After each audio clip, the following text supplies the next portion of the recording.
Hey guys, welcome back to the channel. This is story about what if Naruto is sealed away. Highschool DxD. Before I start, please do support for more amazing content, and do consider to subscribe my channel and share my video to your friends, and check out the description as well. Let's start the video.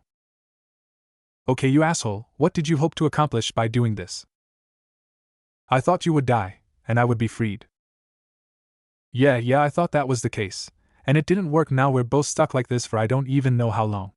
Naruto stated as he sat down and crossed his arms. Naruto, a young man about 166 centimeters tall with a decently well-built body. 16 years old with golden hair that was spiked and bright blue eyes. He was inside of his own mind, sitting down on top of the water as he sat before a large cage that held an amazingly huge 9-tailed fox creature with glowing red eyes. The Kyuubi that attacked and nearly destroyed his village on the night of his birth. Biggest asshole. World's biggest asshole that decided to screw up his senjutsu training by absorbing a ton of nature energy on purpose without informing Naruto. Then when he and Pato tried to combine, he released all of the nature energy into Pa and turned Naruto to stone, while turning Pa into a toad statue. Naruto's body in the real world was currently a stone statue at the moment, and it was impossible to tell if the stone transformation would fade away one day or last forever. Impossible to tell, because as of yet nobody had ever remained conscious through turning to stone, since he was the first stone Jinchuriki. The Kyuubi before him seemed very annoyed by his own choice. -4 years later. The moon crashed into Earth, hitting the gigantic continent dead center in the middle of it. All life was wiped out, and the planet was thrown into a cataclysm unlike any other.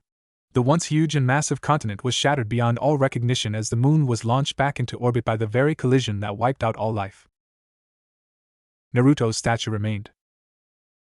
Protected by being in the land of toads, the waves of fire that washed over him didn't break his enhanced statue form. The of the ocean that washed over his body didn't even budge him from his spoke, his body too heavy to easily lift by even the flood of the ocean. -3 million years later. The roar of a dinosaur could be heard. Small dinosaurs that were hunting insects around Naruto's statued form scattered when they heard the dino roar that echoed through the area. The sky started to turn red, before the earth itself shook once more. A blast of fire started to wash over the planet. Somewhere on the planet, a giant meteor hit and sent a wave of flames so intense that it started to wipe out the majority of life on the planet. As the fire washed over Naruto's statue, nothing happened to it. The enhanced statue was much too hard and resistant to be damaged by the flames that tried to incinerate it. Inside Naruto's mind. Well, life just got wiped out again. Naruto could sense everything with the senjutsu state that he was stuck in. He felt all over the continent that all life had gotten wiped out once more. He groaned in annoyance, since he had been hoping that some of those life forms would develop a way to turn him back to normal. He palmed his face. You had hope? I'm not going to lose hope. Naruto deadpanned at the tailed beast. His name was Kurama, by the way. You learned a thing or two when you spent about 3 million years with somebody, give or take a few years. He was stuck as a statue with nobody else to talk to, other than the weird-ass crow that would sometimes pop up and fly around the room for a while, before flying off somewhere else completely. Kurama was barely conscious as it was. You still have hope. Kurama spoke in a deep rumbling voice. I still have hope to be free one day. Naruto spoke once more. You haven't lost hope after this long? All I have is hope. One day I'll be free of this prison and be able to enjoy a breath of fresh air. Naruto's only desire in the world at the moment was just a breath of fresh air. He and Kurama had been stuck together for millions or years or so. It was hard to keep track at this point. He hadn't breathed fresh air in so long. His home was gone, but he had mourned them years ago, and as long as he was a stone statue he couldn't even train to pass the time. Well, he could train, but he didn't have access to any new techniques to train with. He couldn't use ninjutsu that controlled the elements, since he was surrounded by literally no elements. He had long since forgotten most of the hand signs needed to use ninjutsu, and it was only through casual reminders that he remembered some of them. And free the tailed beast sealed in the statue.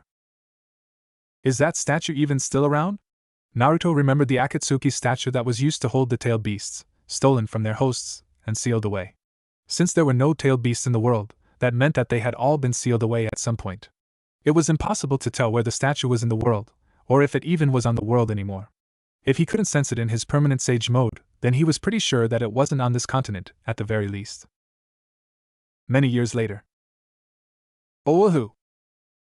A tribe of people touched Naruto's statue as they put a flower on top of it, and the flower bloomed.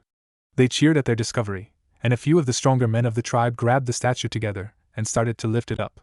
It was too heavy for them to carry it far though, but they put the statue on top of a boulder right outside of their home cave. Even more years later. A more finely dressed man seemed interested as a tribe of savages showed him their prized statue. Several of them were bowing to the statue. They would place a flower in front of it, and the flower would bloom. Whatever fruit seed they planted near the statue would instantly start to grow, as if the statue radiated some powerful energy that allowed it to speed up plant growth. The savages simply worshipped the statue. Apparently, this tribe of savages had had this statue in their possession for nearly 200 years, a long time to be sure. They wasted the potential of the statue. It had too much potential to allow simple savages to use it to make flowers grow. His men slaughtered the savages. They loaded up the statue on their cart before the blood from their spears even dried off. It had been a completely one-sided victory since stone spears could never match their armor and metal weapons. Minus 150 years later. Translated scene. Yes, my fellow men, this statue has been my family's guardian deity for thousands of years. These bountiful harvests are only thanks to our deity. So please come forward for the yearly celebration and kiss the statue, and place your gifts around it. His father had told him the story of this statue. A story that his father's father had passed down to him, about how this statue had their family's guardian for as long as they could remember. They had told him that so long as they had the statue, then they would remain the head of their people. That the bountiful harvest would always continue so long as they placed flowers around the statue every year when it was time to collect the harvest. A long line of people came up. They would place a flower, kiss the statue, before they moved on and allowed the next person in line to place their offerings to their harvest deity. Minus 5 years later. Carnage and bloodshed. Naruto's statue was stained in blood when the last of the people in the community were slaughtered by an invading force that wished to seek the great power of the statue that grew endless food.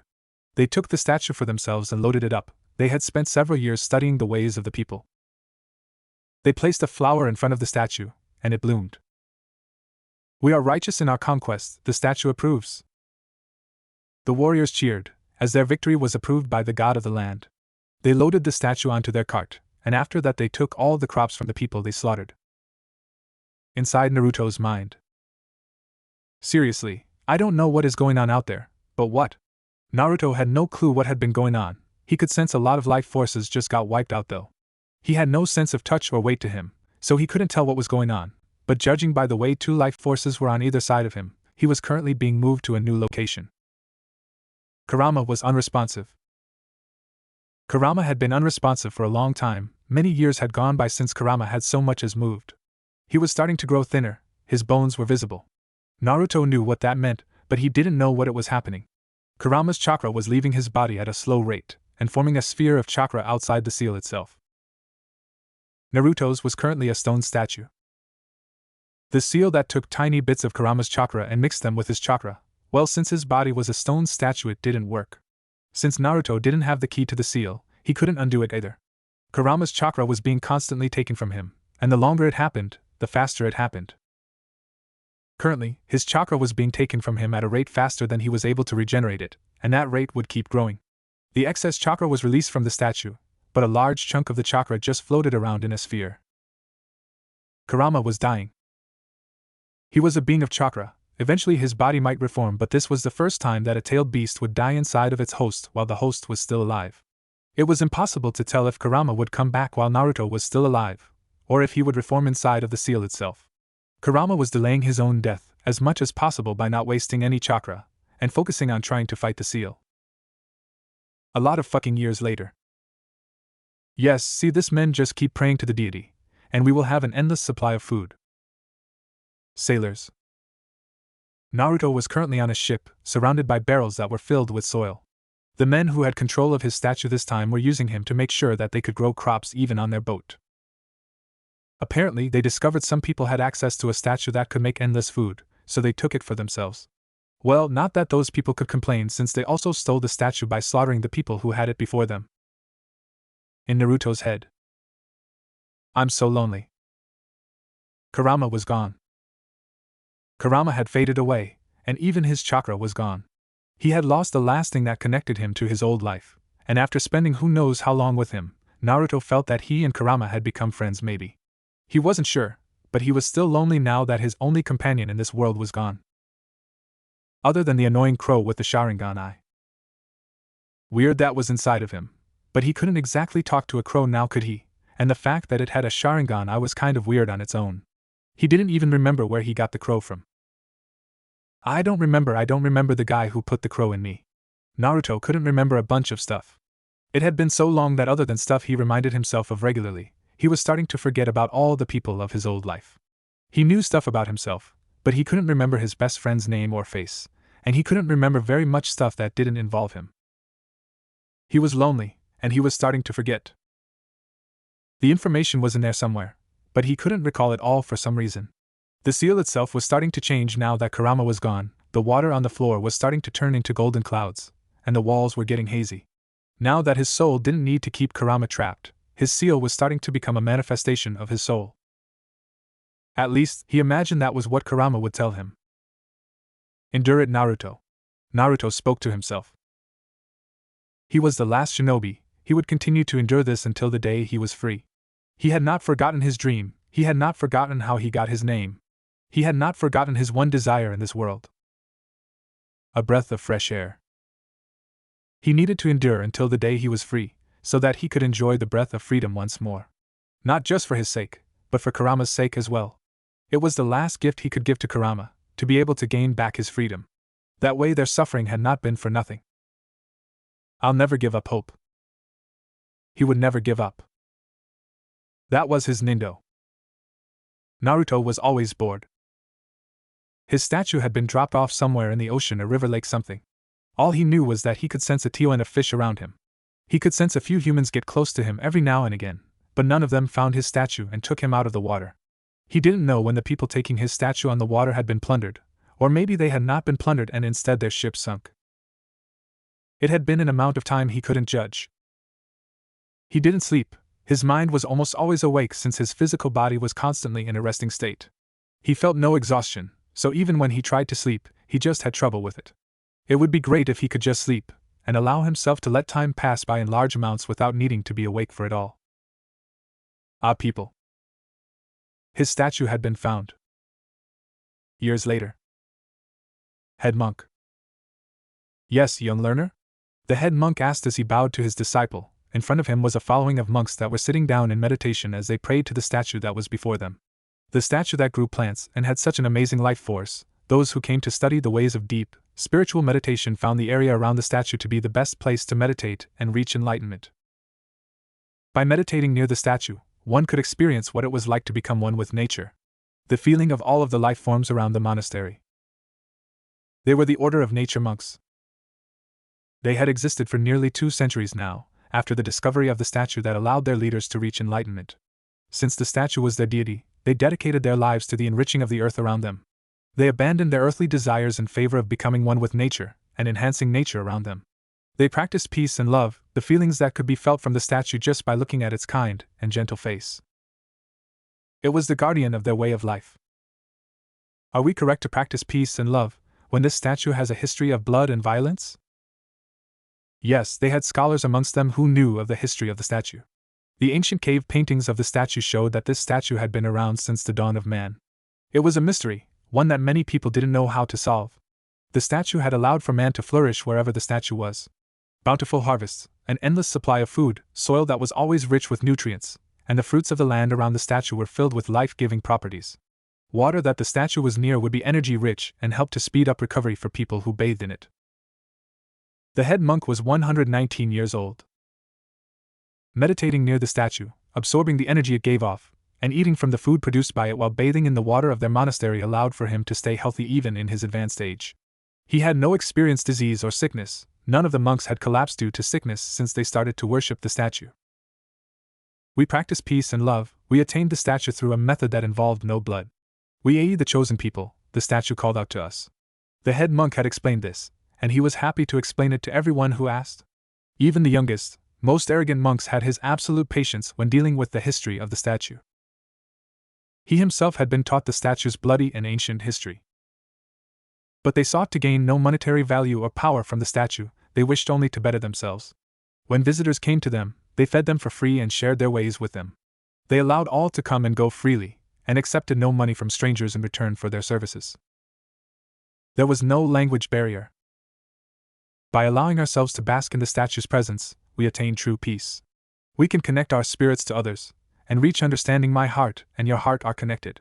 The head monk spoke as he reached out and put his aged hands on the young man's bare chest. We are connected through our faith in what we learned from our guardian. Come, meditate with me.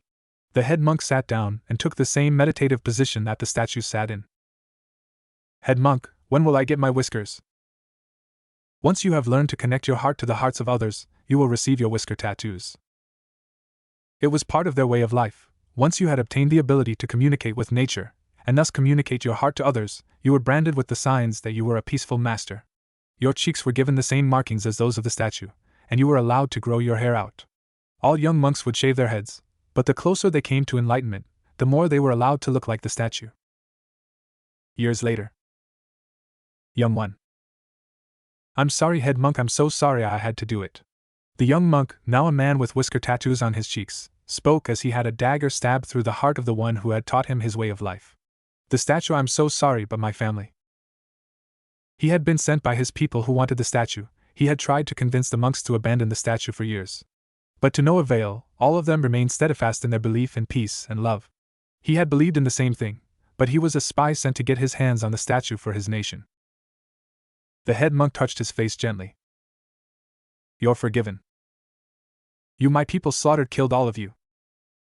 You didn't kill us. Now we can truly become one with nature. We have achieved enlightenment. Like our guardian, we have reached the pinnacle of loving nature.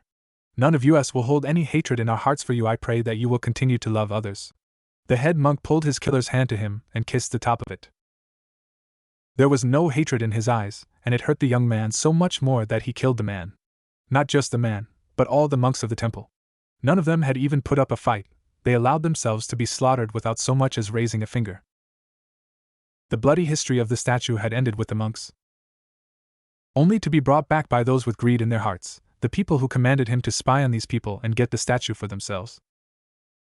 Good job, boy. Now teach us the secrets for how to make the statue work. I'll protect this way of life, the young monk thought as he nodded his head. His heart changed through the forgiveness of the man who he killed. He would lie. He would send his family somewhere safe and lie about how the statue worked. He would do anything in his power to avenge the deaths of the people who accepted him with open arms. Yes, the statue, it needs the faithful prayer of a monk to activate. I'll keep the statue nearby me and activate it for you whenever you need it. He lied. The statue worked if you prayed to it or not, but if he kept the statue nearby him, he would be able to steal the statue one day and move to a different land, far away from the corrupt hands that would use the statue for their own purposes. Years later. Grandfather, my friend says that our statue doesn't have any powers. Can I show him the statue's power? I see no problem with it. The man spoke as he thought about his father's warnings to him, but nobody had ever bothered them about the statue. He was sure that allowing his grandson's friend to see the life-giving statue's power for himself wouldn't hurt anything. He reached up and touched the whisker marks on his cheeks. His great-great-grandfather had escaped a nation to keep the statue safe. He was sure enough time had passed for them. He looked at his loving grandson who had recently gotten his own whisker tattoos. His father had branded him with his whisker marks when he had started to learn how to meditate in front of the statue, and he had taught his daughter about their tradition. Because she was a woman, though, she had not been allowed to get the tattoos due to the fact that as of yet only the men of the family had the tattoos, and he didn't know if giving them to women was allowed. She respected the tradition and had her son get his tattoos when he was old enough. More years later. Slaughter. Thanks, son. Now we can use this statue to finally get out of poverty. We can plant new crops, greater crops than ever before. A middle-aged man spoke as he grabbed his son's shoulder, the two of them having slaughtered the entire family that protected the statue. They even had all of the documents on the statue the family protected, so they knew how to properly use the statue. To think that the idiots didn't use the statue at all. They just prayed and meditated to it like fools, instead of using the powers to make all of the money they could ever dream of having. Please, please don't learn from history. Don't. I curse you. You killed my family. I curse you and your GRE dash. The last survivor, an older woman who had been part of the family. The only one who did not bear the tattoo marks on her cheeks. She was killed when a spear was pushed through her throat moments later. Inside of Naruto's mind. Okay, so what is going on now?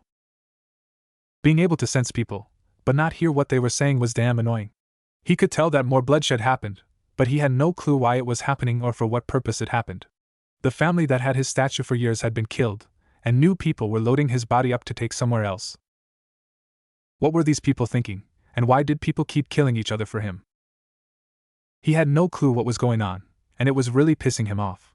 He missed a couple 100 years ago when people would just sit nearby him and meditate peacefully, but now the bloody stuff was happening all over again. I miss Kurama right now. Humans are evil, and you're the only good one. Well, Kurama, I know humans are evil, the cycle of hatred exists, but that doesn't matter to me because I plan on changing them. Naruto argued with his own imagination on what he believed Kurama would say. He was all alone in his own mind, without the ability to grow older or experience anything new. He did feel more energetic lately, though. It was a strange feeling, and for a brief moment he was sure that he had felt some kind of liquid splash across him, more than likely blood. He didn't have a sense of touch, but maybe some blood splashed across his statue form and he was starting to become able to feel things again? He had no clue what that meant. The demon god statue? Yes, young man, the statue is possessed by the god of demons, and its history of one of great bloodshed, but if you are worthy, you can awaken the sleeping demon god and bring forth a great change to the world. Ajuka didn't believe in a lot of nonsense, but this seemed like it could be a legit claim by this old woman as she tried to sell the statue next to her. He had heard of this statue many times. The statue was older than recorded human history.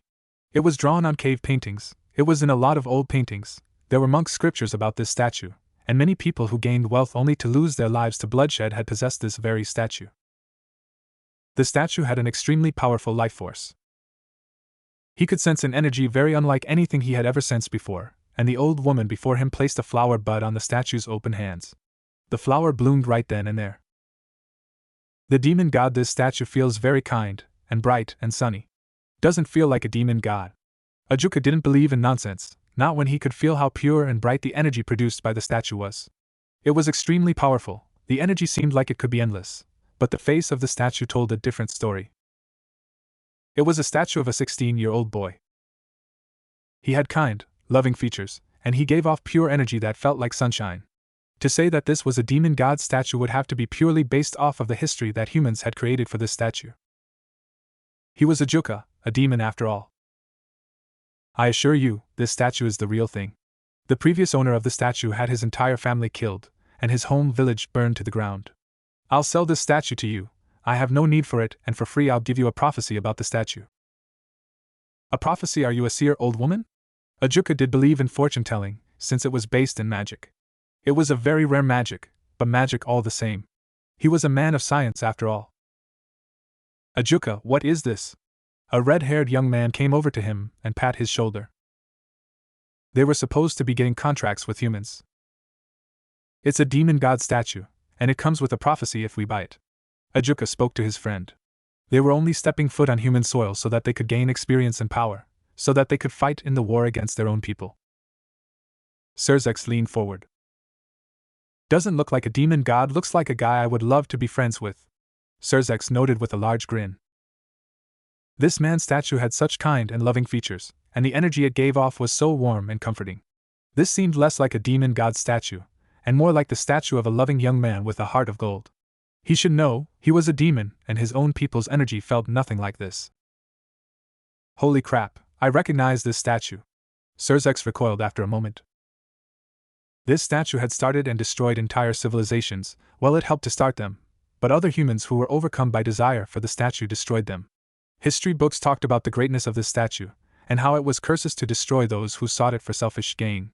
That was human myth of the statue at the very least, but it was an extremely well-known statue amongst those who lived in the supernatural world. I know, so how much are you selling it for? Surzex leaned forward and asked the woman. He wanted this so much. Humans needed to have this statue removed from their world and tucked away somewhere safe. It was far too much temptation for them. Not to mention humans who relied on the statue had no need for demons in their lives. I need not your money, instead I wish for you to pay with your lives. The elderly woman might have been joking with them. It wasn't funny. Okay then.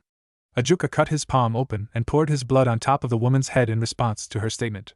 The woman stared at him in shock, before she signed and stood up.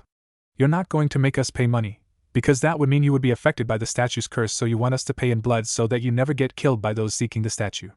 Ajuka knew what she meant those. He could see the fear of the statue and its history in her eyes. She wasn't joking?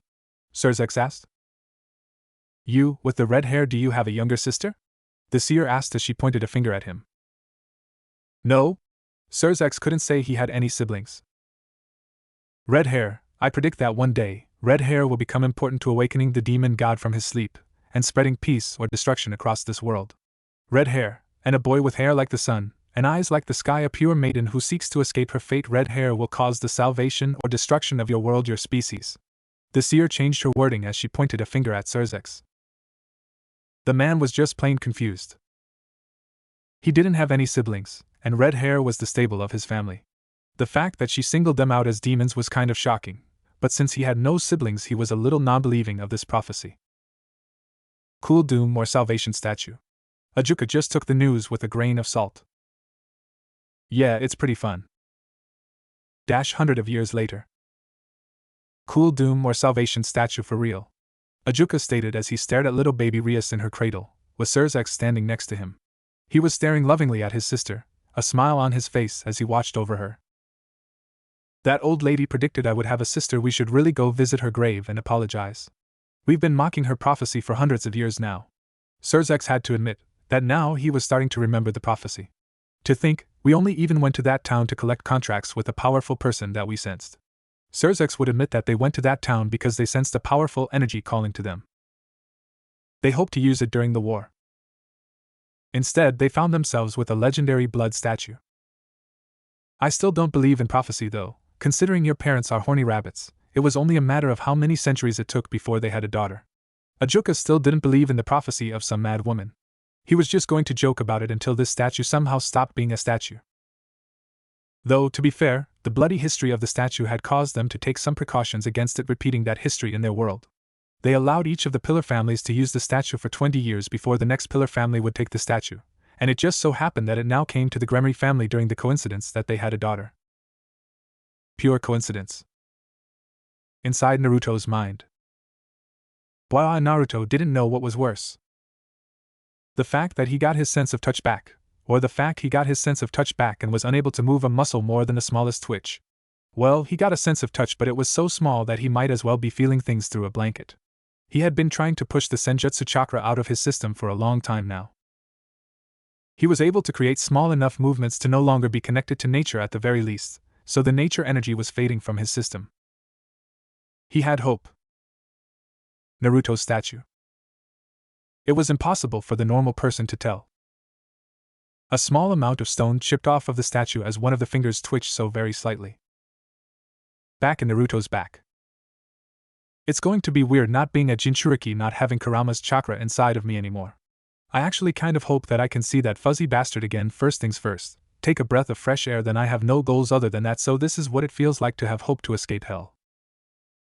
Naruto had been stuck in his own personal hell. He hated being alone more than anything, and he had been spending countless years in complete solitude. Not counting the stupid fucking crow that would come into the room and peck him, and then fly off into the golden clouds. My name is Naruto Yuzukaha Naruto Uzumaki. I should stop working on what I will say to the first person I meet. Naruto stopped laying down in his own mind and sat up. He was going to break free of his hell, and he knew that the first person he met was going to have their mind blown by how awesome his introduction was. Then he was going to work on regaining his lost memories. Rias Gremory. A beautiful young woman, and she had a beautiful loving family that was growing with each new addition that she added to it. She had a bad habit of adopting stray people into her family as servants, but the fact would remain that she loved them as if they were own blood regardless of their background. She was kind to all of her servants, but she was even more kind to the ones that she found cute. Whoa, this statue is kind of creepy. Please don't refer to Zaza disrespectfully. This statue has been a big part of demon culture for hundreds of years. Rias gently lectured her queen. She was proud that it was part of her family for the current 20-year rotation. Look at his pecs, look at those boulder shoulders, and his abs. This is an ancient statue, but it portrays the beauty of man in such a detailed way. Rias was a lover of the art that came with this perfectly created statue. It was made with so much skill that it was like the statue had once been a person, and legend said that it was a sealed demon god. The energy the statue gave off was the highest quality, pure and gentle though, unlike that of her species. She was a beautiful girl. She had also admired this statue since she had been a baby. She would play on the statue and she often got in trouble for painting the statue when she was even younger. She had been forced to clean the statue whenever she painted it, which she did often enough because she had fun both painting and cleaning the statue. She liked to paint the eyes blue and the hair blonde, since those colors seemed like the right colors for this kind and gentle face. Bolder shoulders? Akino Himejima asked. They were nicely shaped shoulders. They were the shoulders of a strong warrior that could really pack a punch. They weren't the biggest, but the lean muscle on the statue was the perfect combination of size and power. It had the power of big muscle, but the flexibility of small muscle, a good fighting combo. Whoever made this statue must have been in love with warriors, though she didn't know much about the statue. Shut up, I wasn't trying to make a joke. Okay. Anyway, this is Zaza. I figured we could have some fun reading.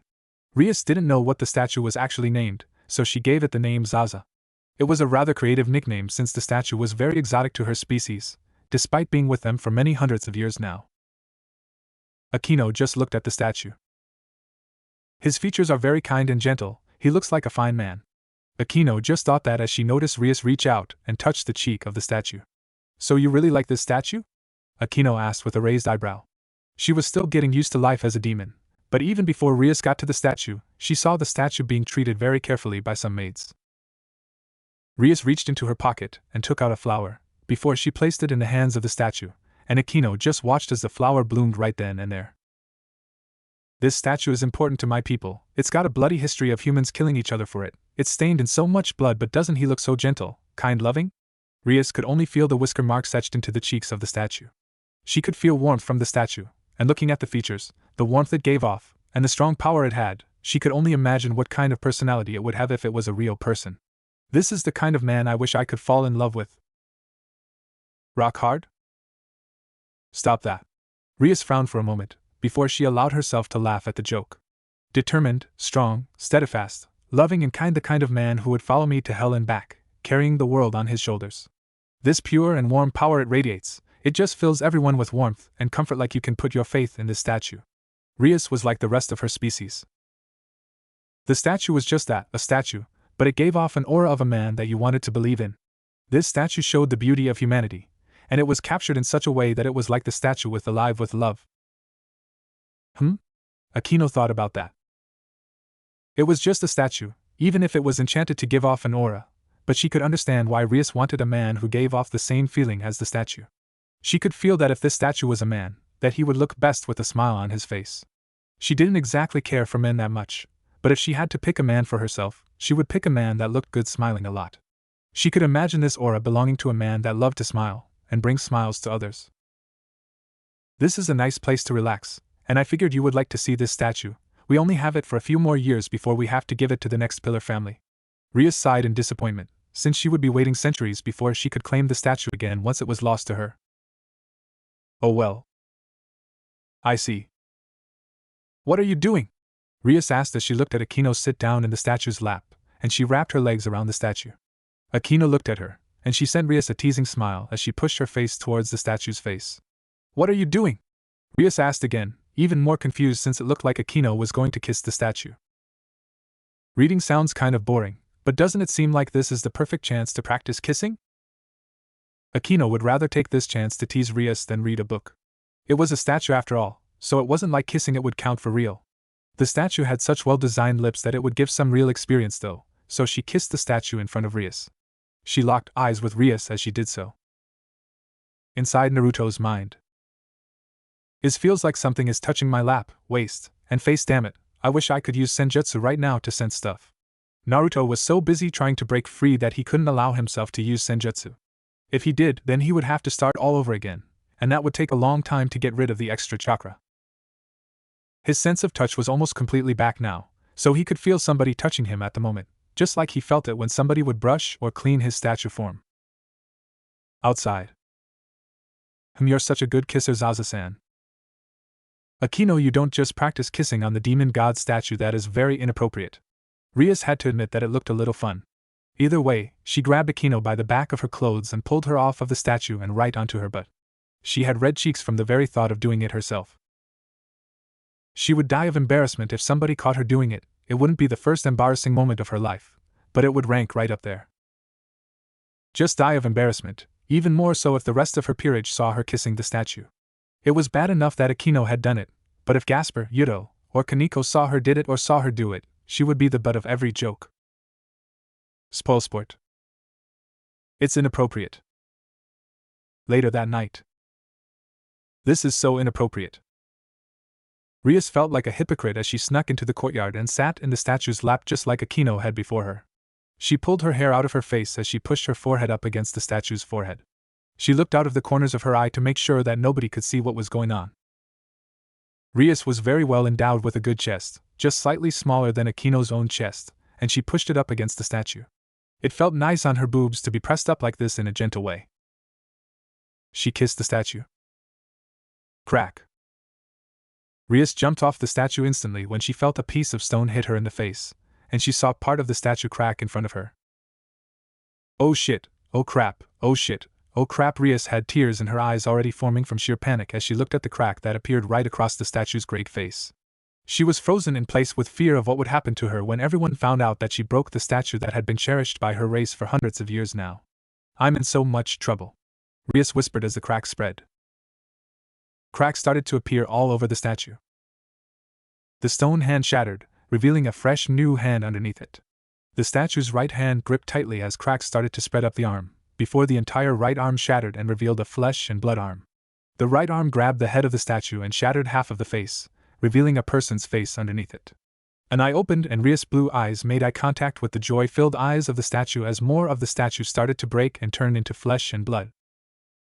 The statue's legs moved and shattered, with the final part of the statue being left as stone, now just being half the face. That was taken care of moments later though when he punched himself in the stone face and shattered the last of his barrier. Naruto exhaled the breath that had been in his lungs when he turned to stone, a breath so ancient and filled with chakra that it was an absolute joy for him to get rid of it. The exhale that was the proof of his seemingly endless torment. He didn't breath in yet, he wanted to savor it.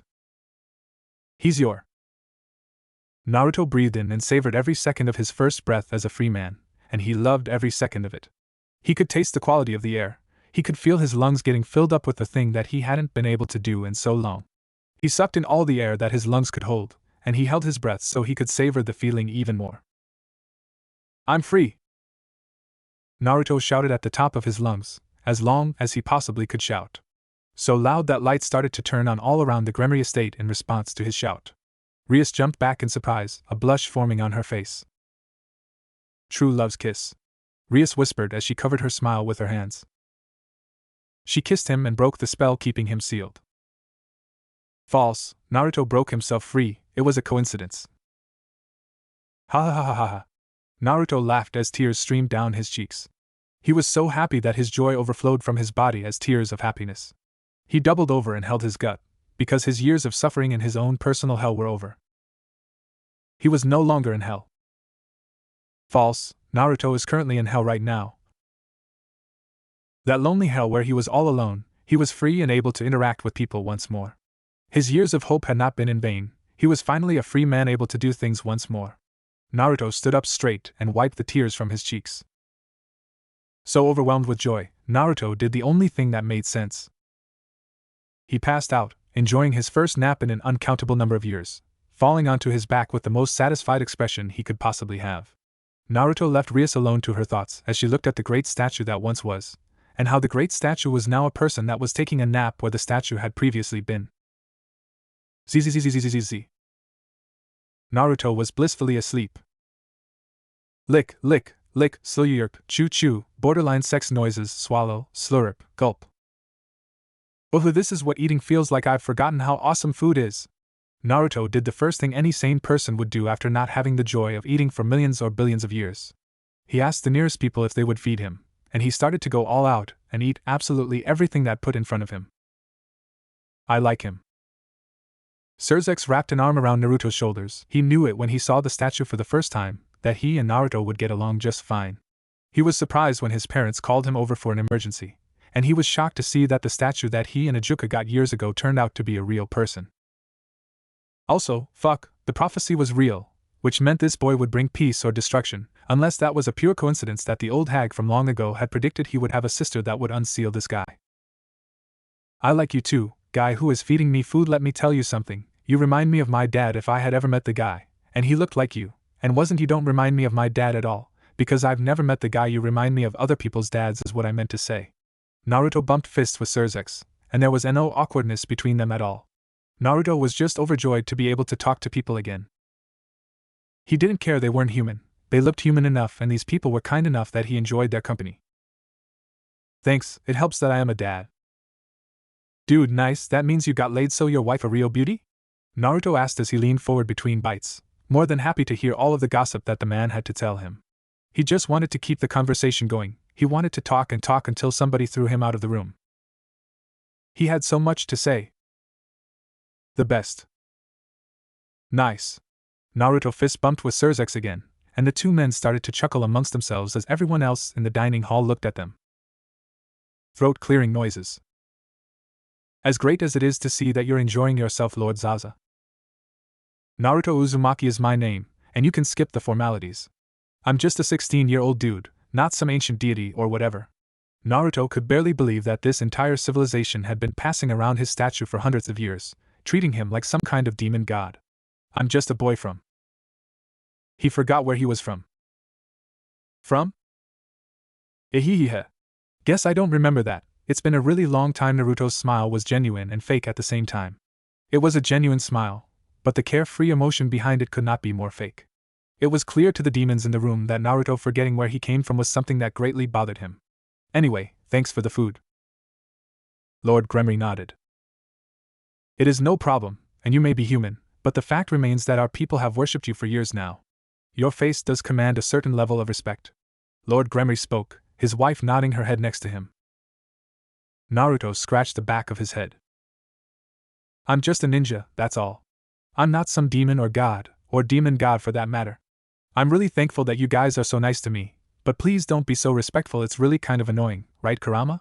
Naruto asked as he turned his head to his right. Right, not only was he not in his seal anymore, but Kurama was still dead and thus not inside of him. The way he talked to himself for thousands of years was over now that he had real people to talk to, and not just his imagination. Cool. Don't worry about it. Naruto instantly changed the subject. So, let's be frank then, you're Rias, you're Lord and Lady Gremory, and you're my new bro Surzex. I like you folks, and 3 of you have really awesome red hair, so I will grant you 3 wishes. Naruto held up 3 fingers. Everyone's eyes widened. Naruto burped. Just kidding, I'm not able to do that, and honestly, I'm a little distracted by how pretty this girl is right now. My first time seeing a girl, and well, it feels like forever. Naruto gestured to Rias. He would like her to leave the room if they were going to be talking about anything. She was getting him flustered whenever he looked at her. Rias smiled. Thank you for being flustered, it's nice to know you find me attractive. Attractive, you're a smoking hot babe. If I had a mother, I'd bet my ass she would approve of you for sure. Total 10, right? Naruto asked Surzex as he pointed at Rias. The girl's brother nodded his head in approval. A real catch, you should ask her out. I know I should. Hey Rias, you want to go out on a date? Go get something to eat, or what do people do for dates in this time period? Do you have movies? Are movies a thing again? Naruto asked as he looked around, panicked for a second. Oh, it's going to suck. Indoor plumbing, construction machines, radios, TVs. Do those things exist again after humanity came back? Naruto asked as he looked around. Yes, those things exist. Humanity came back? Well, since I think it was either the moon, or something really powerful, hit Earth a long time ago and wiped out my humanity, and then the dinosaurs or dinosaur things. Either way, this is humanity's second go-around. I would love to see what these new humans have invented since they seem so weak. Naruto had sensed so many humans, and none of them had the same chakra that his people had once had. Some of them had something special about them, but it was the rare few who possessed those rare traits that he could sense. Where his humans all had chakra and could learn to be powerful. It was kind of shocking to say the least to hear that humanity had once been wiped out, and all of them never even knew the history of the world enough to know about it. It was also even more shocking since that would imply to all of them that Naruto wasn't just older than recorded history. He was older than anything that could have even begun to record his history, and had survived not only humanity being wiped out, but also the dinosaurs being wiped out. He was older than old. Guess I should call you my big brother then. Search on, I'm just 16, doesn't matter how old my stone statue body was when I spent what felt like eternity alone with a big fox. And an annoying crow, and then just the crow that pecked me sometimes and flew off. Suffice to say, I'm no different than any other 16-year-old. Naruto waved his hand at the statement. With mental trauma. Tons, now that I have tons of, I bet you that I might actually have nightmares for a long time about being alone. I'm joking about this, but on the inside I'm dying from a crippling fear of loneliness. Wow, you are very open about this kind of stuff. Lord Gremory actually felt awkward now. He looked and saw his wife and his daughter were showing that they felt a lot of pity for the man in front of them. Actually, he was feeling it as well. Are you sure you feel comfortable talking about this with all of us? Lord Gremory didn't want Naruto to feel bad, or force him to go through it all again. Naruto smiled at them. Sorry, I'm a motormouth. Once I start talking, I just don't stop, you know. I've been alone so long that I just say everything that comes to mind. My filter is broken right now. I'll try and control myself, so just don't kick me out of your nice house, okay? Naruto put his hands together in apology. He needed a place to stay, and these people seemed super nice to him. Rias stood up and walked over to Naruto. She hugged him. She tried to hug him, but Naruto dodged her hug with burning red cheeks. Naruto? Listen. Give me some time before you try that. Are you trying to give me a heart attack? If you hug me, things are going to get super weird for me. I'll get a nosebleed or something. I just know that if you touch me, and you do that stuff where girls smell really nice and are super soft. Naruto took some calming breaths and jumped off of the ceiling. By the way, when Naruto jumped to dodge her, he jumped to the ceiling. That is cool. How did you do that ceiling thing? Surzex wanted to get to know Naruto more, and Naruto turned away from Rias. It's called something walking. I can do that with my chakra, just like how I can make copies of myself and make really small or big spinning balls. I haven't had to do this in so long. I can remember my techniques vaguely, and I think I know how to do them. It's been so long with no practice. I guess that something walking is second nature to me. Naruto felt that some of his abilities would come naturally. Senjutsu for sure. He just spent the last forever trapped in stone thanks to Senjutsu. There was no way he would ever forget the training he went through that gave him that ability that trapped him for so long. So who sealed you away in stone? Do you remember that bad? Lady Gremory asked as she tried to steer the conversation in a better direction. Naruto was sealed in stone for a reason. Me. Huh. Me, I'm the dumbass that got myself sealed. Well, it wasn't me, but it was the tailed beast demon fox guy that lived in my belly, but he's dead now. But it was one of my own powers that sealed me away. Naruto sent a super depressed look to the ceiling for a brief moment, before he was all sunshine and rainbows. He sent Lady Gremory a thumbs up, before he actually turned to Rias. By the way, Rias, what were you doing when I was unsealed? Naruto asked Rias. She blushed a little, before she stood up and proudly puffed her chest out, looking towards her parents so that they could know exactly what she did. I gave you true love's first kiss, and it broke your curse. That's so romantic. Surzex whispered as he put both of his hands up to his mouth, extremely happy that his sister had been the one to break the curse with a kiss. He looked at his parents, who were gazing at each other awkwardly, as if they were coming face to face with a very bad issue. Rias engagement. Rias broke Naruto's curse with a kiss, true love's kiss, and their culture practically worshipped Naruto as their demon god. If Rias was the one to awaken Naruto with a kiss, then Rias being married to another man by force would anger a lot of people. He was sure that it would piss off a lot of people if the true love of the demon god that many people revered so much was to be married off. Wait, that seems off. Naruto put a hand to his chin in thought, before he turned bright red when he registered what Rias had just said. You kissed me! Naruto shouted as he jumped out of the chair he was in. Rias nodded her head. Yes, it was my kiss that broke your curse, so I would love to go on a date with you, Rias declared with a sparkle in her eye, and she gazed at her parents, as if to dare them to say something to oppose what she was asking of Naruto. Of course, I do have to go back to school soon. Vacation is almost over.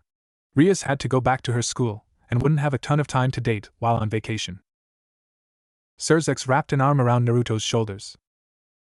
Oh, you are going to love Ko. It's a very nice town, and they have an amazing mall. You've been away from humans for a long time, so if you and Rias are going. Naruto pointed a finger at Rias. You want to date me? Yes. You actually want to date me? Naruto asked as he pointed at Rias, and then himself. He could vaguely remember a time when he would constantly ask some girl he couldn't remember that well out. Yet, he always got punished for some reason. He could remember getting his feelings hurt a lot. You are actually saying yes to me asking you out? Naruto had to admit that he was very shocked that this babe was agreeing. He had asked her out, thinking that she would say no and beat him up for it. He had thought that would be the normal response to him asking a girl out. Rias seemed amused. Of course I'm saying yes, because I want to try dating you. You're just my type of man after all. You seem like a man who would follow me to hell and back. You're also very cute. Your whisker marks are adorable, and they make your muscular body seem very fox-like. Rias had no problems putting out the praise. She was making her parents feel more and more awkward as they were forced to come to terms with some very uncomfortable truths of the matter. Yeah, that is the confusing part. Usually when I ask a girl out on a date, I get insulted or beat up or get thrown off a bridge or punched thousands of meters away or slammed into the ground. Why is it that I can remember the super painful moments of my life? Naruto asked Surzex as he turned and faced the man. It's very easy to remember the things that hurt us. Makes sense to me, but it's still hard for me to imagine a girl as hot as your sister actually saying yes to a date with me. Does she even understand what she looks like? And she's super nice and she's got beautiful red hair. It's surprising she would say yes to me. I bet she gets asked out all the time. Naruto was talking about Rias right in front of her. Naruto realized how rude he was being though and turned to face Rias with an awkward smile. But if you're being serious. I am being serious. Then sure, I would love to go on a date with you. And Naruto's eyes twitched for a few moments as he tried to remember something important. Lord Naruto? Thank you, Rias. Thank you for breaking my curse. Naruto walked towards Rias and hugged her. False. Naruto is an idiot and forgot he broke himself free. That is a big misunderstanding. He's a mentally broken man from years of solitude. He passed out. Surzex saw that Naruto had passed out with a burning red face, because apparently he wasn't lying about having no resistance to women at the moment. He must have gotten a smell of Rias and her shampoo, and felt her ample chest against his body. He actually passed out. Guess he's going to have to get used to women again. Take care of my new little brother Rias. Surzex just went with the flow and nodded to his sister. She nodded back to him. He suffered for so long. I'll take care of my boyfriend. Rias was so happy that she had a boyfriend. He was her true love, so she knew that things were going to go great once they got to know each other. It was true love's kiss that broke his curse, so there was no way she would reject going on a date with him. She met her once in a lifetime true love, a man that was so pure-hearted and good that he radiated like the damn sun, only brighter. You're planning on using him to break your engagement? Rias gasped in shock. I am not using him. This man is my true love, and he's the statue that our people have worshipped. Surely you can see that me being with my true love is too important to even entertain the idea of me being married, and if you're worried about pure-blooded grandchildren, you still have my nephew. Rias reminded them that the entire purpose of the marriage was to create a pure-blooded grandchild, which they already had. That sounds like you're using him. My desire to be with my true love is genuine. How else would my kiss have broken him free? Rias asked as she accidentally let go of Naruto, and he woke himself up before he hit the table. I'm up. Surzex pushed Naruto's head and forced him between Rias' boobs. Naruto was out. He's out again. This is both heartbreaking and hilarious. Treat him well, sister. Surzex really wanted this young man to recover. Actually, I think he should go see a therapist. Can we hire a professional therapist to help Naruto? Surzex asked everyone in the room a question that should have a very obvious answer. Yes. Of course.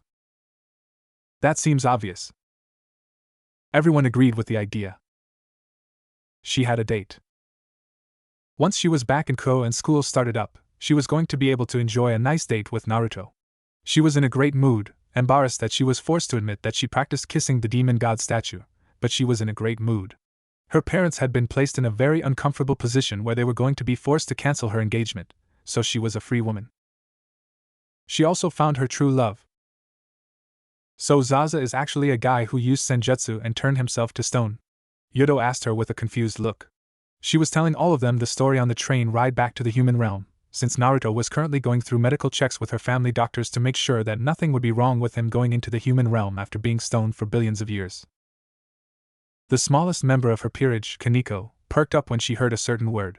She looked suddenly interested in the conversation, since honestly she had not been paying too much attention to the conversation before then. Senjutsu? Not the same senjutsu. Rias confirmed for Kaneko. Well, it's kind of the same senjutsu, but he turns to stone instead of going mad with power. Rias corrected herself. The two senjutsus were pretty much the same in many regards, but the fact would remain that the downsides of them were very different as a whole. It had something to do with the biology of the people who used it, because Naruto apparently knew of senjutsu users on Earth since he could sense them. Yet he knew that the way they used it was different than the way he used it, at least in practice. Kaneko was still a little uncomfortable, but she didn't let it show too much on her face. Naruto is a very nice man. I'll introduce you all to him when he comes to the human realm after our date, of course. Rias had to add that in. She crossed her legs and leaned back, her arms under her boobs as if to show off her body as well as her situation. Yuto, you're a guy, what do guys want to do on dates? Rias asked the only masculine member of her peerage. She had 2 men in her peerage, but only a single masculine member. Her other male peerage member was as far away from man as a man could get without being a woman. Don't know. Helpful. Rias commented she could take Naruto for a ride in one of her cars. She always wanted to take a boy on a driving date. She was sure that he would find the experience enjoyable, and they could go out of the city or find a nice park to have a picnic in. Kaneko? Any ideas from you? Rias asked as she looked at the small member of her peerage. The mall. Actually helpful, thank you. Rias liked that idea as well. A simple date where they would go shopping, no doubt to get Naruto some new clothes. At the moment he was wearing clothes from one of their butlers that was about his size. She was sure her parents would get Naruto more clothes before he went to the human realm, but having clothes picked out by a girl for him would just be a more special experience. Or he might be like any other guy and just not care that much about what he wore, so long as it was in a color he liked. With Naruto. So it all started the night I was born. Please take this seriously. I am seriously. I was nearly killed like 3 times when I was born. I was told that a guy tried to stab me, blow me up, and then a giant fox tried to stab me. Naruto remembered this story that Kurama told him about his birth. He didn't remember a lot of the details, but he knew enough that he could say that not a lot of good things happened during the night of his birth. The therapist had thought that Naruto was joking. Usually when people said their problems started when they were born, they were joking or trying to mock a therapist. Okay? Yeah, apparently my father summoned the death god and traded his life away, and my mother was the giant fox host before me, so having it ripped out of her meant she was going to die, so they put the big fox in me after it destroyed a lot of my home place. That sounds terrible. My childhood was horrible. Everyone hated me, they ignored me, children weren't allowed near me by their parents, and then the kids started to hate me. I was always forced to sit on the swing alone. I have an intense fear of being alone, so I pulled nasty pranks, because people yelling at me was better than them ignoring me when I didn't know why. Naruto could remember how much resentment he had for his own childhood. He didn't remember the people very well, or the places that stuff happened, but some stuff was just so important to him that he could never forget. The therapist wasn't even taking notes. She just looked at Naruto with her jaw slack, her eyes unblinking as she heard the story of his life. Who took care of you? I did. I got monthly money, and I lived in an apartment as soon as I was old enough to walk and talk. When I ran out of money, I would eat whatever I found in the forest nearby. I was often very hungry growing up. Nobody took care of you. Of course not, I was the demon child. Naruto said that easily enough. Hours later. Yu, the therapist, was crying into Naruto's shoulder as she hugged him, unable to take the story of his life. This was her 3rd time breaking down and crying as he recounted the important moments of his life that even he couldn't forget. How are you so stable? You shouldn't be. The therapist had no clue how such a kind-hearted boy could exist after experiencing the kind of life that he had. Humans as a species were naturally evil, and they needed to be taught to be good. Even children with good parents could turn out evil, but this boy had no supervision and nobody to teach him right from wrong, and he still turned out great. His nature was that of a good person. He was human, but he was as far away from human as a human could be. His heart was naturally good, sunshine incarnated. Children would lie to get out of trouble, or they would steal things they wanted without a second thought since they didn't know better. This boy didn't steal when he was starving, he went and found his own food. He worked to make his life better, rather than take the easy way and hate everyone around him. This boy was unnatural. His heart was so big and filled with so much potential to love others, that it even put the Gremory clan she worked for to shame. I'm so sorry, we shouldn't have. What am I even saying? The therapist backed away from Naruto in shock. She was about to apologize to Naruto for something she didn't even do, But his story took such a strong hold on her heart that she had felt as if she had actually been guilty of the things that she had been hearing. A story told by a man with a pure heart, who experienced the story, could move the hearts of others. Don't worry about it. I'm sure that my troubles just reminded you of the stuff that went wrong in your life. Why don't you sit down and tell me about it? Hours later. So you don't just want to help people, you project your own issues onto others. You like to listen to other people, because you can project your insecurities onto them and talk to them about their problems, while also feeling better about your own problems. Naruto summarized for the therapist as they laid down on the couch next to him. She nodded her head. Yes, at least that makes sense to me. It won't bring you fulfillment though. If you never stop projecting your problems, you won't be able to fix yourself. It's one thing to sympathize your experience with others, but I think you should tackle your problems first, that way you can truly help others. Naruto spoke as he gave his advice on the matter. She nodded and sat up. But how can I do that, my father? Talk to him, tell him how him always training made you feel. How you just never felt like you could compare to him, and how you always felt like you were living in his shadow. Right, I'll do that. Yeah, that is what I will do. The therapist got up and started to walk towards the door. She opened the door and walked straight out of it, before she turned to Naruto and grabbed his hand with both of hers. Thank you, Naruto, I'm going to go talk with my father. Naruto waved her off as she left the office, before he walked over to the couch and laid down. Back to my teen years when I was 13. Wait a second. Naruto stopped laying down and sat back up, looking at the empty chair next to him. He realized he was all alone in the room, because the therapist had left to go work out her own issues with her family. Something is wrong here. Naruto took a moment to think about it. Did he just therapist his own therapist? So how is this therapy? Surzex came to check up on how Naruto's therapy was going, mostly because he was on his 11th therapist at the moment. Imagine his surprise when his parents told him that Naruto had gotten 10 therapists to quit their jobs in order to better themselves, and he had made no progress in his own therapy. Pam. Naruto's fist slammed into his opponent's stomach. Good hit, that left an impact. Naruto's opponent was knocked off of his feet and sent flying across the room. His back hit the concrete wall and put a crater in it. The walls of the room they were in were at least 20 feet thick, and the crater was easily 5 feet deep and 10 feet tall. It could easily fit a few more people inside of it. Surzex was surprised to see his younger cousin was fighting Naruto. That felt good, but you leaned back at the last moment. I'm either super rusty, or you're just that good with your instincts. Naruto complimented his opponent as he allowed him to get out of the crater he was in, his shirt ripped up around the stomach, a bruise forming there. Naruto and his opponent vanished from view. They appeared in the middle of the room and their forearms collided, with Surzex being pushed back a foot by the shockwave that their bodies colliding released. Surorg had a face slightly resembling his own, but he was taller and more muscular than Surzex. Surzex would happily admit when it came to hand-to-hand combat, pure hand-to-hand, that his cousin was leagues above him. He was a wizard/power type fighter who fought with magical power and small amounts of hand-to-hand.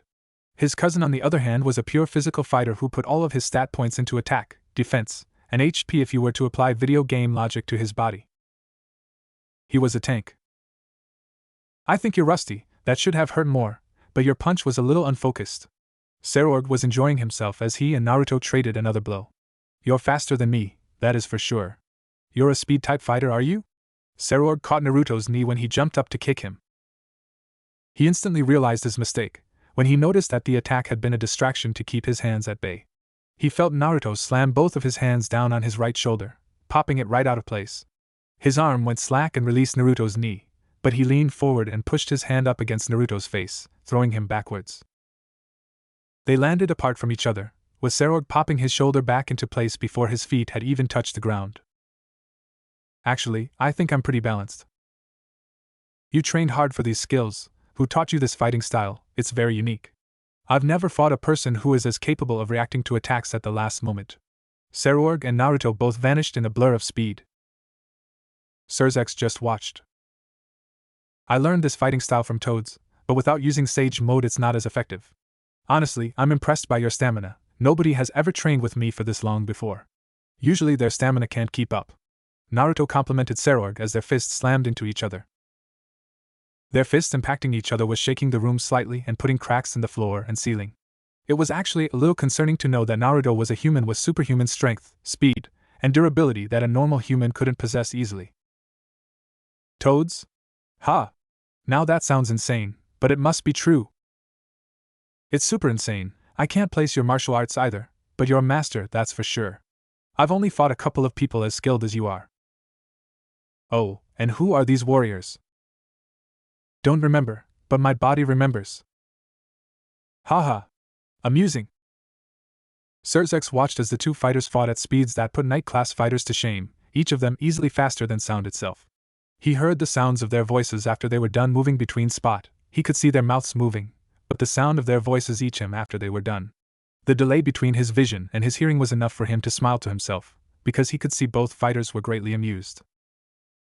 Taijutsu and ninjutsu are my specialties. Since I can't do genjutsu very well, I think maybe genjutsu is my specialty, and I just don't remember. I know how to break illusions, I think, but pounding my enemy with my fists just feels right. Naruto got hit in the stomach and knocked back into the wall. He changed his flight in midair and his feet touched the ceiling, where he stuck there. He raised his hands up and crossed his fingers. Make more Naruto's technique. Temporary name. Naruto called out. A second Naruto appeared. Ah.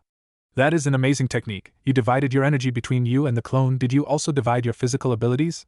Sarorg asked as he blocked a punch from the clone, but was pushed back a step. Naruto landed on top of the clone's shoulder and kicked him in the chin, before the clone popped from an undercut to the jaw. Nope.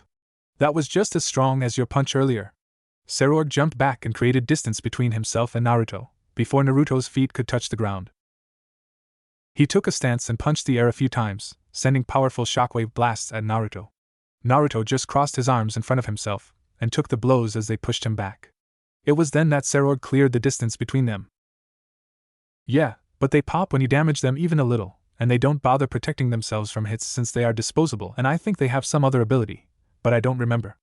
Naruto uncrossed his arms and grabbed a firm grip on Sarorg's fist with one of his hands, and his other hand swung out.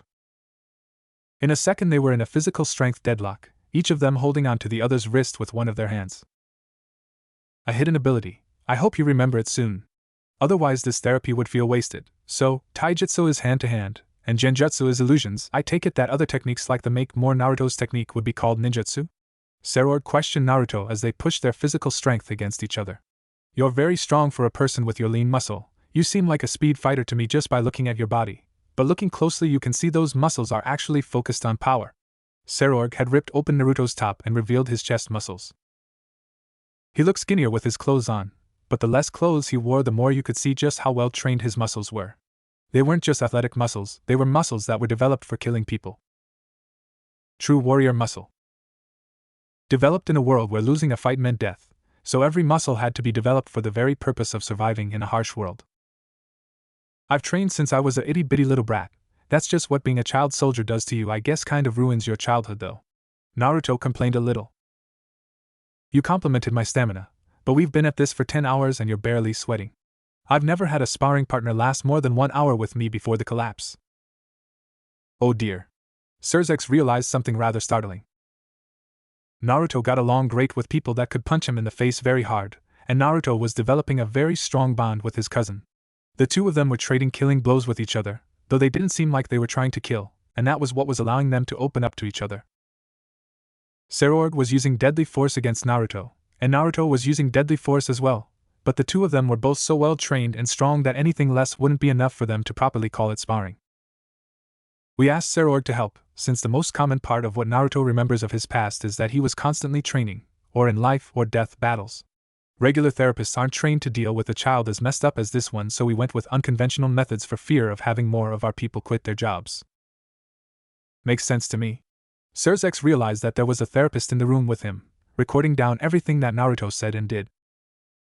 He was taking notes on Naruto's experience that he was able to remember from sparring with Sarorg, and then using those notes to do an evaluation on Naruto's mental health. It was very unconventional, but they were dealing with a child soldier with years of military experience. Common sense didn't apply here. Oh, don't get me wrong, I just didn't know what to expect. Rias and Sirzex seemed kind of squishy to me is all. Since you're demon, I expected you all to be all dark power and stuff. It's refreshing to see that there are some meatheads like me among you. Naruto both complimented and insulted his sparring partner. He leaned back as a punch swung by his face. Sarorg agreed to this, though that part isn't surprising. Surzex realized his cousin was a battle maniac, so getting to fight a human from a time far different than their own would for sure seem like a treat to the man. The two were close to the same age as well, with Naruto being physically younger. At the same time, Naruto was much more experienced with real battle than Sarorg was, and it showed. Sarorg spent years and years training, but he was still a young devil that lacked the same experience that a battle-hardened veteran like Naruto had. It showed in the small, very small, moments where Sarorg tried to analyze Naruto in the middle of the battle, and ended up taking a fist to his body for it. While Naruto was able to read his opponent while battling, without losing his focus on the battle itself. It was a small but noticeable difference in how it affected them, but in a battle that small difference was made all the difference in the world. Sarorg couldn't gain the upper hand in the fight. It looked like they were even, but Naruto was leading the fight like a dance. Sarorg was pushing to lead, but Naruto was able to read him and keep the flow of battle in his favor. At the same time, Naruto's skills were clearly rusty. His body wasn't moving at top form, so despite the battle being in his favor, he wasn't fighting at his best. His reactions were slowed down by his battle instincts being weakened from his time as a statue. Sarorg was incapable of getting the upper hand. At the same time, Naruto was too rusty to deliver a finishing blow without risking giving the flow of battle to Sarorg. It's beautiful, seeing two skilled fighters so perfectly and evenly matched. Is that what you see? Surzex could see the therapist wasn't a fighter if that was what she saw. She was seeing the battle from the wrong point of view. He could see that Sarorg was having the time of his life, not because he was fighting his equal, but because he was fighting somebody that was better than him. Sarorg could tell that Naruto was rusty, and he was pushing his hardest so that Naruto could shake the rust off. Sarorg wanted to lose. He wanted to get all the rust off of Naruto's abilities so that he could lose to Naruto and see the areas he could improve himself. He was fighting his best to win, of course, knowing that no matter how much he tried to win, he was going to lose. He was using this fight to learn about a fighting style that he wasn't going to beat, so that he could better himself. "You're amazing!" Naruto and Sarorg shouted at each other. Naruto sees Sarorg as an equal, but Sarorg sees Naruto as his better. It's unique to see two people so strong, who enjoy fighting, have so much respect for an opponent they just met. Surzex could see that neither fighter was arrogant about their strength. That was what made their fight beautiful. They weren't evenly matched. Sarorg was going to lose, his stamina would eventually give out. He was putting more effort into the fight, his movements wasted more stamina than Naruto's movements. Naruto had already realized the same things that Surzex had realized, and had turned the battle into a stamina fight. Not to mention Sarorg was taking damage, and damage added up over time. This was dancing. "Phew, I don't see how I can take you down at this rate. My punches just don't seem to being lasting damage." Sarorg looked at Naruto's body and how it seemed to recover too quickly. He wasn't able to land enough hits to overpower Naruto's ability to recover. "I'm an Uzumaki." "What does that mean?" "Kurama told me my family were known for powerful life force, healing chakra, sealing stuff, and having huge chakra reserves. I always thought that my power to heal fast was purely from Kurama, but turns out that was only half true. I'm more impressed that you can fight so well injured." Naruto looked over his opponent's body at the many bruises that were forming, and had formed over the course of their fight. "I'm very durable." "I can see that." All good things came to an end though. After several more hours of fighting, Sarorg physically wasn't able to stay on his feet anymore. He was covered in sweat and bruises, down on one knee. His hair was soaked in his sweat, and his nose was bleeding from where Naruto had given him a good hit. Naruto was sweating, but his injuries weren't nearly as visible as Sarorg's injuries were, and in a couple of hours they would be gone. "That was a great fight, though I still feel rusty. We should do this again sometime." Naruto extended his hand to Sarorg to help him stand up. Sarorg didn't hesitate to take the hand, and with a heft he was pulled to his feet. He released a heavy breath. "Phew, I'm exhausted and looking forward to doing this again. You've got to tell me, what is the name of that fighting style, or did you forget?" "Frog kata, things related to senjutsu are the one damn thing that I will never be able to forget. I've got trauma with senjutsu." Naruto laughed at his trauma, but his voice showed the slightest tremble, which did seem real. "Frog kata learned from toads." "Yep, it's not complete with I'm not using Sage mode, but when you master this fighting style you can learn to use your body to react to attacks at the last second. Though the frog strike isn't suitable for sparring." Naruto deadpanned when he thought of that. It really hurts to be hit by it. Naruto remembered his training to learn the frog strike with Pa Toad. "Frog strike. I can only use it in Sage mode, but pretty much, I destroy my enemy's inner organs by slapping my hand against them and sending Senjutsu chakra through their body. Since it ignores how durable my enemy is and destroys organs, I can't use it for sparring or training, though I had it used against me. Naruto shivered when he remembered healing from having his organs damaged from his training. He didn't remember it as much as his body still felt the phantom pains from receiving those attacks. Sarorg laughed. That sounds deadly. It is, but it leaves a pretty corpse. I'm told it doesn't destroy the outside. I see. I notice your fighting style didn't seem complete. It seems like you really need Senjutsu to make the fighting style work. Sarorg had noticed that in their fight. Naruto just nodded. It uses Senjutsu to extend the range of my attacks, makes them impossible to sense or dodge, and lets me counterattack at the last second. The point of the style is to revolve around Senjutsu to make the taijutsu flawless in attack and defense, but the risk is that I can't absorb Senjutsu chakra while fighting, so once I run out of Senjutsu chakra it really takes a toll on the body, and can give my opponents an opening. Naruto explained as he started to throw out punches to show off his point, and he pretended to be exhausted as if he had just dropped Sage Mode. I was training on how to get rid of that weakness when I turned to stone, so I'm still thinking of a way to recharge my Sage Mode during battle. Well, kind of. I'm not too keen on Senjutsu right now, Naruto admitted. Being stuck in Sage Mode for an insane amount of time would make a person kind of reluctant to make use of it. What about storing Sage Mode in a clone? I noticed that the chakra in that clone returned to you when it popped. Sarorg had noticed that in the battle. Naruto looked at him for a second. That's genius. I wish I had thought of that sooner, then I wouldn't have turned to stone, though I can already see some disadvantages to that too. Naruto could imagine that his clone wouldn't be able to gather chakra properly if it was distracted by other clones. He would be forced to limit the number of clones he could use in battle while he had a clone gathering Sage chakra, which would place a limit on his battle style. Though, if he had no clones gathering energy, he would be able to truly go all out with clones, but that would run down his Sage chakra faster as well. I'm sure you would have thought of it on your own eventually. You seem very creative. I blame your memory loss for not thinking of it sooner. Sarorg couldn't take all the credit for the idea. He could tell that Naruto was the kind of guy that would have thought of the same thing sooner or later. More than anything though, the sheer potency of your chakra was too much for my Tuki. What kind of training did you do to get your chakra that intense? Sarorg was curious about if he could use such training to enhance his own fighting power. Naruto laughed nervously at that one. Partially being an Uzumaki, partially having a father who had Kage-level reserves, partially being an ex-Jinchuriki, and Kurama said that there was something hidden deep in my chakra that he couldn't place, so it's honestly just lucky genetics and unlucky circumstances that led to my chakra reserves being so thick and bulky. Naruto couldn't take credit for his training on that one.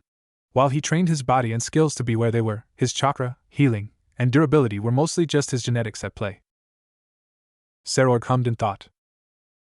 Not too helpful, but without proper training you wouldn't have been able to use those gifts the way you do, so I'll still respect the effort it took for you to use that power. It's kind of sad that you weren't a loser like me. Sarorg would have really liked it if Naruto was the same kind of loser that he was. Naruto laughed loud. Oh, I was a huge loser. It took my training with a pervert and toads before I was this skilled and strong. If my chakra reserves weren't as big as they were, I would have been way below average. The only things I were good at were being deceptive and creative. I was unskilled and kind of weak. Naruto had to correct Sarorg on that front. I have a very bad inferiority complex that leads me to not accepting praise without downplaying myself. Naruto realized one of his own problems right then and there. The therapist wrote that down. Can't take praise. Well, Naruto, Sarorg, let's go get something to eat. You two must be starving. Surzex called out to them now that the therapy session was over. For some reason though, this kind of therapy seemed to suit Naruto much more than the kind that his parents had expected Naruto to go through. Using your fists to solve your emotional problems. It's amazing how full circle everything feels. Huh? Surzex asked Naruto as he ate breakfast with the boy, since the two of them were looking out at several animals that were nearby. Naruto was just smiling as he watched a dog chasing a cat up a tree. First, there were dinosaurs, then gods, and the creation of humans and animals. My time period had a lot of the same animals here, and then it was all gone, and now it's all back again. Even language has recovered, Naruto stated as he leaned forward. He was done eating, but he was just reflecting on how amazing it all was. Seeing the timeline from an outside point of view put it all into perspective. Surzex was a little bit confused at first, before he got it. So, there were gods in your time too? They weren't the same. I learned from Kurama that my clan, The Uzumaki, well, they enslaved gods and bound them to masks. Those masks are broken and all the gods tied to them most likely dead. Then, there were dinosaurs and then extinction, and then gods came back and recreated humans and everything else. It's kind of amazing. Naruto appreciated that as much as things had changed, there were still a lot of things about this time period that was so similar to his time period. Only, you don't have tons of giant animals everywhere. Naruto pointed out with a small grin on his face.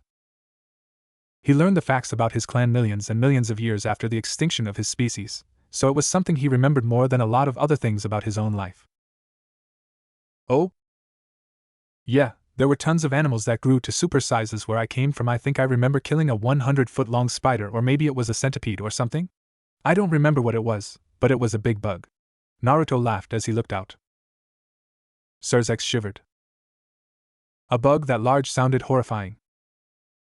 I guess that explains why humans from your time period got so strong. Were humans the dominant species during your time? Surzex asked, since in a world with giant animals it was hard to imagine normal humans becoming dominant.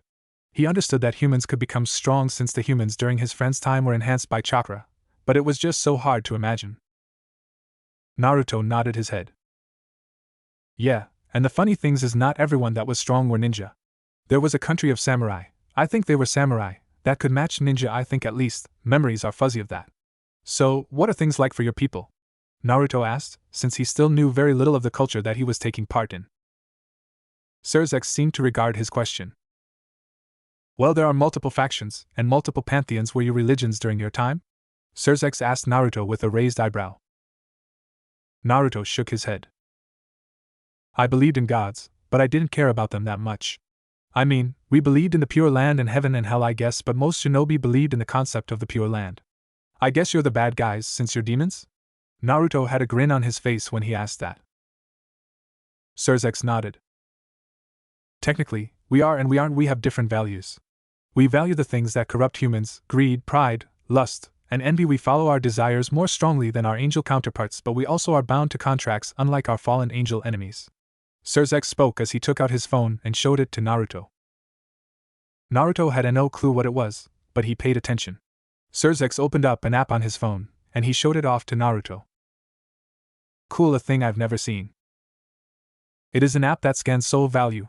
When a human makes a contract with us, we collect payment that is generated by the worth of their soul in relation to their wish. In the old days we just took souls, now we can only take souls if the human agrees their soul is worth their wish. Surzex stated as he pointed the phone at Naruto and scanned him. There isn't a wish I could give you that would be worth your soul. Surzex explained to Naruto. Deadpan look. What? That means that you could wish for anything pretty much, but my app can't calculate a wish that would be equal to the value of your soul. Your soul is an ancient human with great power. You're a truly unique soul.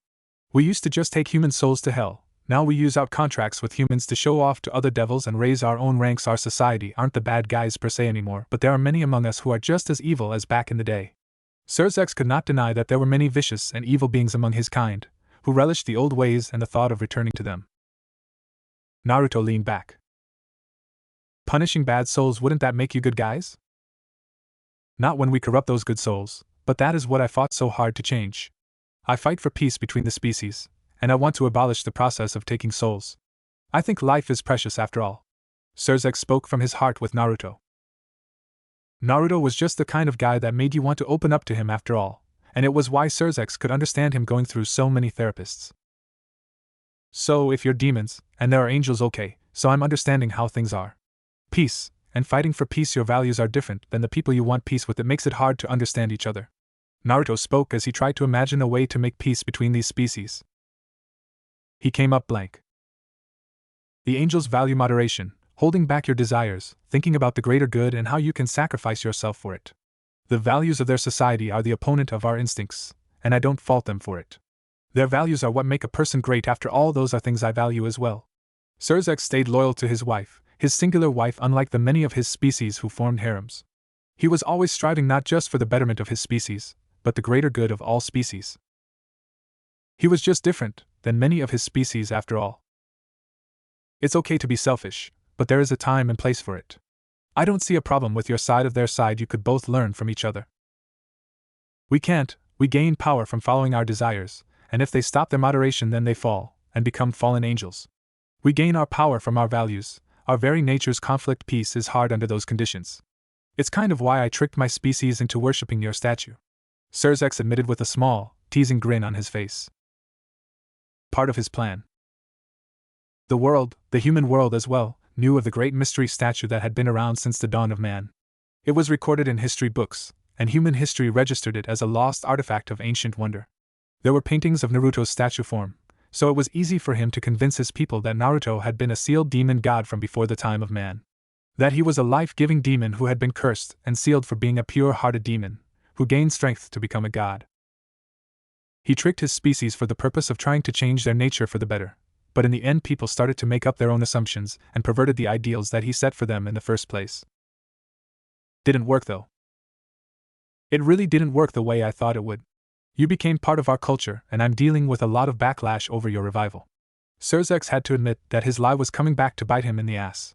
Half of the people were demanding that Naruto rule over them as their one leader, while the other half saw him being a human and not a demon as proof that they had been lied to.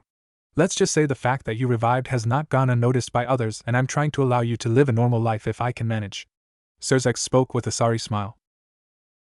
He would do his best, because he didn't want Naruto to suffer through living a life that was forced onto him by others.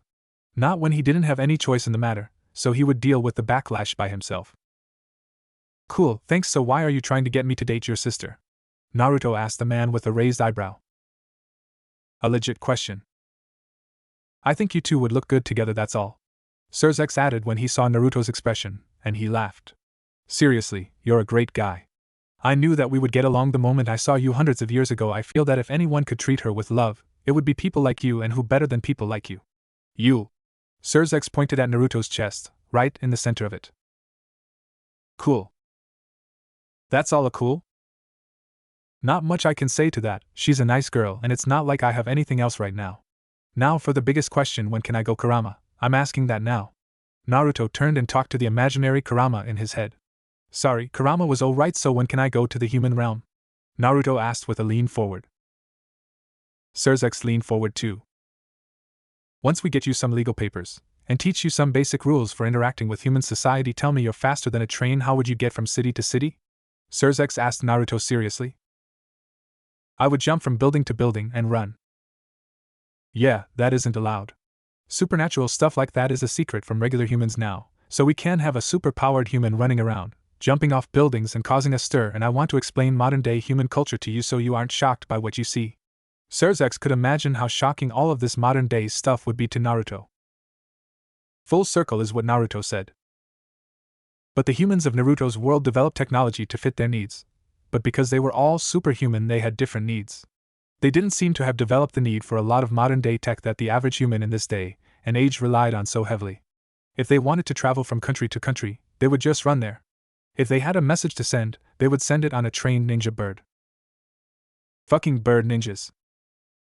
He was afraid that Naruto would react very poorly to technology from the modern era, so he wanted to explain some of the shocking stuff to Naruto before he let him take the train to the human world. Also, are you sure that we haven't been best friends for years, because you can read me too well? Surzex could see that Naruto had caught him hiding information. Magic ninja. Touché, when I got you, there was a prophecy about you and I want you down here so I can rub my friend's face in it. I believed in the prophecy, and he didn't believe. I've made sure that he doesn't know you awakened because I want to prank him super hard. Surzex spoke with a grin on his face. Naruto leaned forward with a grin. A prank, you say? A prank, he says, not realizing that I was told by his parents that you woke up Ajuka. Nice to meet you, Naruto. Do you mind if I give you a medical exam? Ajuka asked as he walked up behind them, and he placed a cold soda on the back of Surzeka's neck. Cold. Wow, you're no fun. Why do you want to give me an exam? Naruto questioned with crossed arms and head tilted. Your biology is different than modern-day humans. Suffice to say, you aren't human by the modern definition. What if you had a child with a human? Would the human be a human like you or like them? Or would it be a mix, and what would your DNA be like meshed with our DNA? Would the baby between you and a devil be a devil with ninja powers? Or a ninja with devil powers? You're a genetic mystery. Where did he go? Ajuka asked as he looked at Naruto. Naruto not sitting in his chair, but instead there was a log right where Naruto should have been. He had no clue where the log came from. Most people would try to escape when that is how you introduce yourself to them, Surzex pointed out. Also, how did he do that? Surzex had no clue how Naruto just did that. He didn't even notice when Naruto vanished until it was too late. Surzex and Ajuka got up and left. They needed to find Naruto. Poof. The log turned back to Naruto. Turn into something else technique, temporary name. Good thing I remembered this, no medical exams for this guy. Naruto stopped pretending to be a log and stood up. He stretched his back muscles, before he grinned and walked away in the other direction with his hands in his pockets. That Ajuka guy seems nice, but all that science stuff just goes right over my dumb ass. Naruto insulted himself with a grin. He was not a medical expert or a science expert. He was a punch things until they worked or broke expert. Apparently he was also an expert therapist. You can break his neck. Seriously, Kurama, do you need to be such a? Naruto asked as he looked behind himself for the voice that continued to try to tempt him with dark actions. The voice was at its loudest when he was alone. We can be alone again, just the two of us together forever. I don't want that. Just us, you and me, but you need to kill everyone first. Thanks for babysitting for us while we work, Naruto. It seems he really likes you.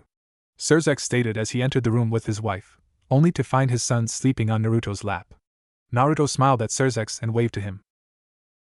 He's a great kid, he's really smart. Naruto picked up the child and passed him over to his parents. He had some studying to do before he could go back to the human world, and then he had another therapy session with Sarorg as the therapist analyzed him again. You can kill them all, it would be easy. Break their necks, snap their spines, cut their vitals. Oh, thank God, fake Kurama is starting to shut up. Naruto could hear Kurama's voice fading away, even though it sounded a lot like his own voice. Surzex was used to Naruto talking to fake Kurama, so he just took it with a grain of salt. Grafia, on the other hand, sent Naruto a slightly concerned look. Hearing voices that you knew didn't exist was never a good sign of good mental health. So, fake Kurama doesn't like to speak up when a lot of people are around. I take it the guy is shy, huh? Surzex joked with Naruto about the voice in his head. Naruto laughed. Yeah, hee hee. Naruto laughed off the comments. Whenever he looked behind himself, he couldn't see the voice, but it sounded so real. Like it was right behind him whispering into his ear. The voice sounded almost nothing like Kurama's voice, it sounded like a distorted version of his own voice. But the message of blood and murder, that was what Kurama was always for. Surzex was on the floor with his head cut off, Grafia had her spine snapped and bent backwards, Milikas had his throat cut open. He really likes to show me stuff when he gets fussy about me not listening to him, but if I ignore him enough he takes a break. Naruto laughed off the vision he saw. Everything in the room returned to normal. Surzex was perfectly okay, and holding his perfectly okay son, and his wife was just as okay. Nobody was dead. Naruto's therapy session. You've got an opening, rip his heart out. Naruto saw that Sarorg's chest was wide open after Naruto countered a blow, and it would just super easy for him to just use a little chakra to cut open a hole in his chest, right to his heart. It would be one of the easiest things in the world. He had the training and knew how to use his wind chakra. Naruto punched Sarorg in the face. Ha ha ha, good hit. Sarorg shouted with a grin on his face. His cheek was going to be swollen and bruised from that blow. He pushed forward though, only to realize that he could feel something touching his back. Another Naruto was behind him, holding a knife to the base of his neck. Naruto's clone dropped the knife with a grin, before vanishing with a pop when the original Naruto punched Sarorg in the cheek a second time. Same cheek even, with Sarorg being knocked back by the blow. Sorry about that, but had to see if my stealth skills were still up to par. No harm done, right? Naruto asked as he extended a hand to Sarorg to help him back to his feet. Sarorg just laughed. I didn't even sense that, clone. Guess that is the difference between training and real life and death experience. For a second there, I felt like I was going to get killed. Sarorg laughed off the feelings that he had gotten when he felt the knife touching his neck. It was only for a brief second, but he was sure that he could have been killed right then. Sarorg with a knife lodged in his spine. Nah, it was just a distraction, but I guess clones aren't exactly fair for sparring. Naruto mused out loud. Right, clones had his mind as well, and thus it was possible they could be affected by fake Kurama's whispers just like he was. It would be better if he didn't make clones during times that fake Kurama was being super annoying. He didn't know if he would be able to stop the clones from listening to those tempting whispers. Ha ha ha, I'm a mentally broken man, and I'm in desperate need for healing, I guess. Naruto laughed at his own situation. What else could he do? All he could do was endure what was happening to him by himself, because until the voice stopped and fake Kurama was out of his life, he wouldn't really be able to talk to people about the things really bothering him. Serorg laughed. Yeah, right, you're not broken, you just need to get your memories back is all. That is what I'm here for, to help you out there. So, when are you going to go on that date with Rias? Serorg asked Naruto as the two left the training area in pieces like usual. They had been doing this sparring for over 3 weeks now, and he needed healing after every session so that he could come back for more sparring during the next session. 3 times a week, for 3 weeks, and he was loving just how much fun he had when he sparred with Naruto. It might be therapy for Naruto, but it was a fun time for him that truly made it worth going out of his way. I've got 2 more therapy sessions, says the lady in charge of my therapy, and then I've just got to wait for Sirzex to finish enrolling me in Ko. I hated school growing up, but it will be nice to be around people my age and see what civilian life is like. I really want to avoid getting involved in fighting and drama if I can help it. Naruto laughed at himself. Yes, a civilian life with as little conflict as possible. That was just what he needed in order to get his life back in order and heal from what had happened to him. He was still going to train and get stronger, that was just who he was, but he really wanted to enjoy a nice, quiet life if he could. Right, you were stone to stone when you were 16, so you would be in the year under Rias. Did you hear, Rias just recently got the boy with the boosted gear into her peerage last week? Serorg stated as he grinned. The news was spreading. What gear? Boosted gear. It lets the user double their power every 10 seconds. She also added another member to her peerage, a new bishop, but there isn't much special about her, so she's just a side note to the boosted gear. Serorg would like to have a spar against the boy who had the sacred gear. Fighting Naruto was nice, but he had been losing for 3 weeks, and he couldn't see himself winning anytime soon at least. It would be great to fight somebody new so that he could see if he had been improving with his fights with Naruto. Sounds fun. I guess having your power doubled, that would put a ton of strain on the body. I bet with each double, the stamina it takes to maintain that power is doubled too, so it's a huge double-edged sword. Serorg snapped his fingers at Naruto. Bingo, the boosted gear and divine dividing are limited by the strength and stamina of their wielder. The boosted gear can't double the user's power beyond their absolute limits, and if the divine dividing user takes too much power without releasing it, they break their bodies. Divine what? The rival sacred gear to the boosted gear. Rival, so it must divide people's strength every 10 seconds and give to the user? Naruto was pretty sure that was the ability that made the most sense for a rival of a guy that could double his own power.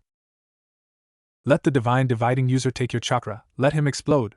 Let him explode, since he doesn't have the chakra coils needed to contain it. Let him take your senjutsu chakra, let him turn into a toad statue, then you can break his statue and make us feel better about the hell we suffered from. I don't need to do any of that, fake Kurama, you're awfully talkative today. Naruto noted that his imaginary Kurama was being way more outspoken today. Maybe it was a sign that his therapy was working? Did symptoms usually get worse before they started to get better? No, this is too simple, not impressive enough.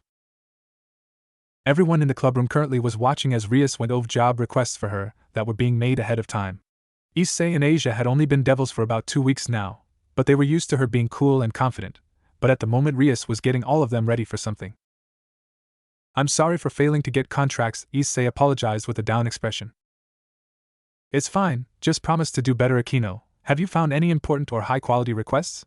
Rias had Akino looking through requests, and sending her familiars out to pass out their flyers to any person who seemed to have a high quality to their souls. She needed to find an impressive request. One for entertainment for a club that desperately needs help, but the rest of them aren't all that impressive or high reward. Great, that might work if I don't find anything in here. Today, as a group, we are going to do a contract to impress a man who will be visiting us. He is very important, so I need everyone to do their best, and show off their best work to him. Rias had gotten a message from her brother that Naruto was going to be coming to the human realm to visit them. Naruto had not met her peerage, and she wanted to show off her cool side to him. This would be an important meeting for all of them, and there was no better way to show off just how good of a leader she was than to show Naruto how her peerage could complete requests. We haven't been devils long, are you sure you can rely on us? Issei asked nervously. He had yet to complete any requests, though he got tons of good reviews from his clients despite failing, and Asia had only been doing cosplay requests with Kaneko. She had yet to complete a request by herself yet, taking along with a veteran in order to do her job with her. Who is this person? Asia turned to Akino. All both of her. Era? Akino was confused when she saw another Akino was standing next to Asia, giving her a cup of tea instead of herself. Everyone was instantly confused by the appearance of a second Akino. The only person who wasn't confused was Rias. Rias, who had yet to notice anything was wrong, due to the fact she was looking through all of her requests. Era? I don't know which one is real. Yuto didn't know who was who, even the era sounded perfectly like Akino's era. Kaneko stared at the Akino serving tea for a second, before she looked over at the Akino who had just given request papers to Rias. None of them had even noticed the second Akino enter the room, so none of them had any clue which Akino was the real one or not. I'm the real one, both of them said in unison. Huh! Rias now noticed what was going on when she looked up for a brief moment. Her cheeks turned bright, and she stood up quickly, realizing the truth of the matter before anyone else. Naruto! Rias gathered all of her requests and stacked them neatly together. She straightened her hair out and took her glasses off. Naruto? Are you Naruto? Akino asked as she pointed at Akino, who seemed confused and pointed at Akino as well. Both Akinos grinned though and vanished in a puff of smoke. Naruto and Akino came walking into the room moments later, with Naruto grinning, seeing everyone was surprised that neither of the Akinos that they had been with were the real ones. Akino didn't know what everyone was surprised about though, since the Akinos had vanished before she had entered the room. I've collected Naruto from the train station. Hello everyone. Naruto waved when Akino introduced him. Yuto, Kaneko, and which of you is Issei and Asia?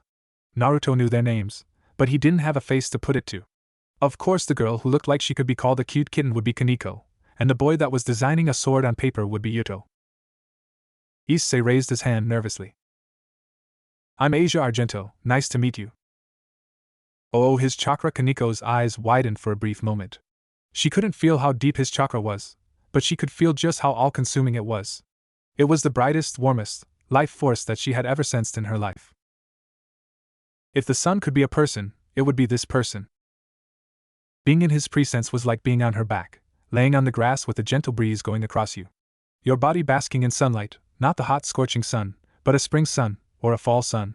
It was intense, but the heat given off was so soft and comforting. Kaneko looked around at everyone else, and she could see that she was the only person who was having a physical reaction to his chakra. Wow, you do give off a warm aura. Yuto got up and approached Naruto, reaching out to shake his hand. Kaneko blushed when she realized that she was the only person who could sense the actual qualities of Naruto's energy, since she was the only person who had experienced sensing this kind of energy. The longer she stayed around him, the more she could feel his aura surrounding her. It was scary how comforting that she physically found being around him. Her body untensed itself, and not by her own willpower. She felt herself relaxing. I do? Naruto asked with a tilted head. He does. Issei, the person who couldn't sense things well at all, asked as he pointed to Naruto with confusion. You do. I can sense it too, kind of. You seem like a very warm person. Asia bowed to Naruto as she greeted him, since this was the important person that Rias wanted to impress. She looked over as Rias stood up with the request paper in hand. She was smiling at Naruto. This seems like a lovely chance to show you how devils do a request. My peerage is quite good at collecting contracts and good reviews. Rias really wanted Naruto to like her peerage, so she wanted to impress him. She didn't just want him to like her, she wanted to give him the best impression of every part of her life. That included the way she instructed her peerage in doing their jobs. Oh, sounds cool. I'm so nervous. This guy is apparently a big shot if Bucho wants to impress him. I've got to do a good job. At the job site. Sorry, but we don't need any men for this job. I'm a failure. Issei thought as the client saw the men in the group, and waved them off. They were in the middle of a currently empty, but very fancy, venue that seemed to be host to alcoholic beverages. It had a pretty large performing stage, and many different tables scattered all around. Naruto came barging through the front door. You left me behind. Oh right, you can't use our summoning circle. Rias realized that Naruto had not made the jump with them, so he had to run the entire distance to reach them where they were. She put a hand on his shoulder, and suddenly Issei felt a lot better. This guy seemed super goofy. So sir, what are the details of this entertainment? You've put up quite the reward for it, so I assume that it will be a hard-to-complete request? Rias asked in a more business fashion as she stepped away from Naruto. She wanted to show him how great she could do with clients as well, she was sure that he would respect her skills with dealing with clients. The man didn't seem like a pervert when he said he didn't need men, so she was also interested in what the request would be. Tonight, a guest will be coming that I need to impress at all costs. He's very deeply connected in the industry, and he makes it a habit of destroying businesses that don't entertain the guest he brings with him, and it's a different guest each time. Seems like rather easy request. Rias could easily woo a human into being impressed, that was not a problem. Akino was skilled at those types of requests, and Kaneko was the cosplay expert of their group. She did so many requests that had her in costume that she was a natural when it came to it. Everyone seemed relieved at such an easy-sounding request. Naruto, on the other hand, smiled. The problem is the guest that he is bringing, isn't it? Naruto asked as he leaned forward, seeing the trend that was going to happen. It's somebody who has never been impressed before, and my guess is that your best performers aren't available. Naruto gave his best guess for what the entire situation was. The client looked at Naruto with an impressed look. You got it in one. The guest he is bringing with him is his own grandfather, who is blind and hasn't walked in years. Nobody has had their business survive this man bringing his grandfather. The client spoke nervously. The relief that went through everyone was gone. Yes, I can see why that could be difficult. For somebody who can't see, a performance other than a musical one won't really hold much sway, and an older man will usually not have the same tastes in music. Rias could now see why the reward for completion was so high. It would be a very hard request to fulfill. Naruto had a weird idea suddenly. A flash of a toad transforming into a fox appeared in his mind. It was just a weird flash of memory, as he thought of a way he could help Rias. He had not done any ninja missions in well forever, so he kind of wanted to help her out. He's going to be here in 10 hours. I'm sorry, I don't think we can do a performance like that on such short notice. Rias felt bad that she couldn't show off her skills to Naruto, but this request was just unreasonable for her to finish. She looked at Naruto and saw that he was grinning. Naruto was just smiling, and his eyes went over to a framed costume hanging on the wall, and he looked all around the venue. He was gathering information to help him complete the idea that was forming inside of his mind. Oh, I see. The client seemed depressed by her statement. Naruto grinned. Actually, I have the perfect idea. I haven't done any jobs in a long time, Rias. Do you mind if I take the lead in this? Naruto asked her. She waved a hand at him. You can do something to help. Sure, do any of you know any upbeat and catchy songs, something catchy enough that you can learn to sing it in a couple of hours? Naruto asked the peerage. Akino and Asia shook her head, with Yuto shrugging his shoulders. Issei put a hand to his chin in thought as he tried to think of the best song that he could. A song and dance 10 hours isn't enough time. It's more than enough time. Do you have an idea? Naruto asked as he saw a glint in Kaneko's eyes, because it seemed that she had thought of a song that could work for what he needed. Got one? Yes? Backstage, 10 hours later. Okay girls, put these hats on.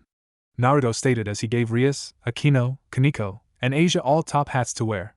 They were still wearing their regular clothes, and now all of them were looking a little nervous. None of them had practiced. Kaneko told Naruto the song, and he had been listening to the song for hours and hours to memorize it. He would stop and giggle to himself, but he didn't tell any of them what he was planning. Naruto asked the client if he would get the band to learn the music for the song, instead of just playing it on the speakers. What are these hats going to do? Asia asked, very confused. Very confused. None of them had practiced the song, and none of them had practiced a dance, and none of them knew what was planned. Sometimes Naruto would stare at them as if he were memorizing what they looked like, but he didn't tell them anything. It was like he just didn't want to tell them anything at all. In the main room, the client was so nervous. He had Issei and Yuto sitting at the same table as him, as his own client and grandfather were sitting together across from him. No words were needed to be said between them for him to know that this was going to be a harsh and critical destruction of his business if he didn't do well. If those girls didn't perform their absolute best. What was worse was that it was a full house, the bar was full of people, and all of the tables had people sitting at them. Everyone would see him cry if this failed. The lights dimmed as the curtains opened up. Who is that girl? A beautiful woman, with a dynamite body, walked ahead of the other 4 girls on stage. She had beautiful long blonde hair, and bright blue eyes. What was more was that she was wearing a bunny girl outfit with a top hat on top of her head instead of simple bunny ears. She had 3 whisker marks on each cheek, giving her a real bunny girl-like look to her. She used sex appeal so much that with each seductive sway of her hips the crowd could do nothing but look up and down her legs. Whoa, those boobs. Is that Naruto? Yuto asked as he saw the whisker marks. Naruto, on stage gave a seductive grin to the audience. I'm so glad that I skipped therapy. Thank you Surzex for helping me escape. Naruto thought to herself as Kaneko, Akino, Rias, and Asia all walked onto the stage behind her and stood in that order. They didn't seem nervous on the outside, but they were wearing the hats they were giving to wear. They aren't. The client was visibly angry when he saw that only one girl on stage was in costume. This is the best you have. High school girls, I admit, they are all beautiful, but I doubt that they can impress us. His client spoke to him with an unimpressed look. The grandfather had the same grumpy look on his face since he wasn't able to see the girls on stage either. Naruto raised her fingers up, and then she snapped her fingers. Poof. Rias's outfit exploded in a puff of smoke, and she was now wearing a red bunny girl suit with her top hat replaced with bunny ears. She wasn't the only one either. Akino was wearing a purple bunny girl suit, with Asia wearing an orange suit, and Kaneko wearing a white one. All of them had their clothes changed instantly with a snap of Naruto's fingers. The audience was now paying a lot more attention. How did they do that? A magic show? You plan to impress a blind man with a magic show? Grandfather spoke as he frowned, actually angry by the fact that he couldn't see what was going on even more. With another snap of her fingers, the signal to start the music started. Music, jump up, superstar. Here we go, off the rails. Don't you know it's time to raise our sails? It's freedom like you never knew. What is going on with my body? Rias felt herself start to dance, and she wasn't the only one. The female members of her peerage started to dance with her as Naruto actually started to sing up on stage. With a sexy saunter across the stage, Rias noticed Naruto go to Kaneko first. Don't need bags or a pass. Naruto took off her hat and placed it in Kaneko's hands, only to turn it into a bag, and then a passport, before taking the hat out of her hands and placing it back on her head. Akino jumped up off the ground and landed on Naruto's hand, with Rias jumping into her other hand when she walked between them. Say the word, I'll be there in a flash. You can say my hat is off to you. Rias and Akino both reached down and took Naruto's hat off once more, before they tossed it into the crowd with their bodies moving on their own. The hat perfectly landed on top of grandfather's head. They both back flipped off of Naruto's hands as she bent forward, bowing to the audience and showing off the perfect amount of cleavage. With a pop and a hop, Naruto jumped back to her feet, and the four girls slid across the stage to surround her. Oh, we can zoom all the way to the moon from this great, wide, wacky world. Naruto zoomed with a jump out from the girls surrounding her, and they formed a line with their arms, going from tallest to shortest. Their arms forming a ramp as Naruto landed at the height the ramp, and started to walk down. Jump with me. Naruto jumped off of the ramp when he got to the bottom, before she tapped her foot against the ground and a coin came flying out of Akino's cleavage. Grab coins with me, oh yeah. To say the audience wasn't already loving the performance was an understatement. Their eyes were glued to the stage as the girls went back to their original placements. They jumped in time with the music on command. Naruto continued to sing as she moved across to the ground of the stage. It's time to jump up in the air. Jump up, don't be scared. Jump up and your cares will soar away. And if the dark clouds start to swirl, don't fear, don't shed a tear, cause I'll be your one-up girl. Naruto reached down and grabbed grandfather's hand. He pulled him out of his wheelchair and jumped up towards the stage. The client's client got up from his chair in absolute shock, while grandfather shouted in shock and surprise. Naruto snapped her fingers before her feet touched the stage though. Poof. Grandfather was in a suit, and he landed on his feet. I can see. The client's client watched in AWE as tears started to pool at the edges of his eyes. So let's all jump up super high. High up in the sky, there's no power up like dancing. Flirtatious, each and every girl on stage went over to the old man and took his hand one by one as they each jumped up in the air with him, before circling around as Naruto took up center stage with the old man, and even the old man started to join in on the dancing. Naruto just tapped him on the nose, before turning back to the audience. You know that you're my superstar, no one else can take me this far. I'm flipping the switch, get ready for this, let's do the Odyssey. I can see I can dance. The grandfather on stage looked out at the audience as tears spilled from his eyes, and he looked at his grandson. He and his grandson locked eyes for the very first time and saw each other. After closing Thank you girls so much." The client's client bowed to them. The grandfather was once more blind and in a wheelchair, but he was happy. His face had not stopped being set in a smile since he got off of the stage and lost his sight once more. He had memories that would last him the rest of his life, and he finally knew what his grandson's face looked like. He and his grandson were both still crying when they remembered being able to really look into each other's eyes. Rias was staring very hard at Naruto. "It's no problem, one could say we were barely in control of our own actions, we just danced on command." Rias was still curious at how Naruto did what he did. How he gave a blind man the ability to see for a short time, and how he could give him the ability to walk. Not to mention how he changed their clothes, and they lost control of their ability to move. They each danced in perfect harmony with each other, but none had control over their bodies at the time. "Wait, that girl on stage was him?" Issei whispered as he felt heartbroken when he finally realized the sad truth that the most damn seductive woman he had ever seen in his entire life was a man. He felt broken and betrayed. Every movement that Naruto had made on stage had been seduction perfected, as if perfectly crafted so that every look, every muscle twitch, every motion, was made to perfectly show off every part of her body. He had seen every single man's eyes glued to the stage, to Naruto, and even several females were glued to the stage without being able to look away. This man had mastered the art of being a seductive woman to a point that very few women had ever mastered. Rias nudged Naruto. "How did you do that, by the way?" she whispered as the clients started to talk to each other. "The make two people one person technique combined with make more Naruto's technique." "What?" Rias asked in confusion. Explanation: Naruto had shadow clones transform into hats, and when he snapped his fingers they performed the combination transformation with the people wearing the hats, transforming them into versions of themselves wearing different clothes. The old man was using Naruto's clones' legs and eyes to dance and see, and Naruto's clones were in control of the girl's actions. "He's just an idiot and can't explain himself properly." "That doesn't explain a lot?" Rias really didn't know what Naruto was talking about when he gave her that bad explanation. "That was so much. I'm so happy Sirzex snuck me away from therapy to be here." That was also something that needed an explanation. Also, Sirzex was in a lot of trouble. Extremely dangerous?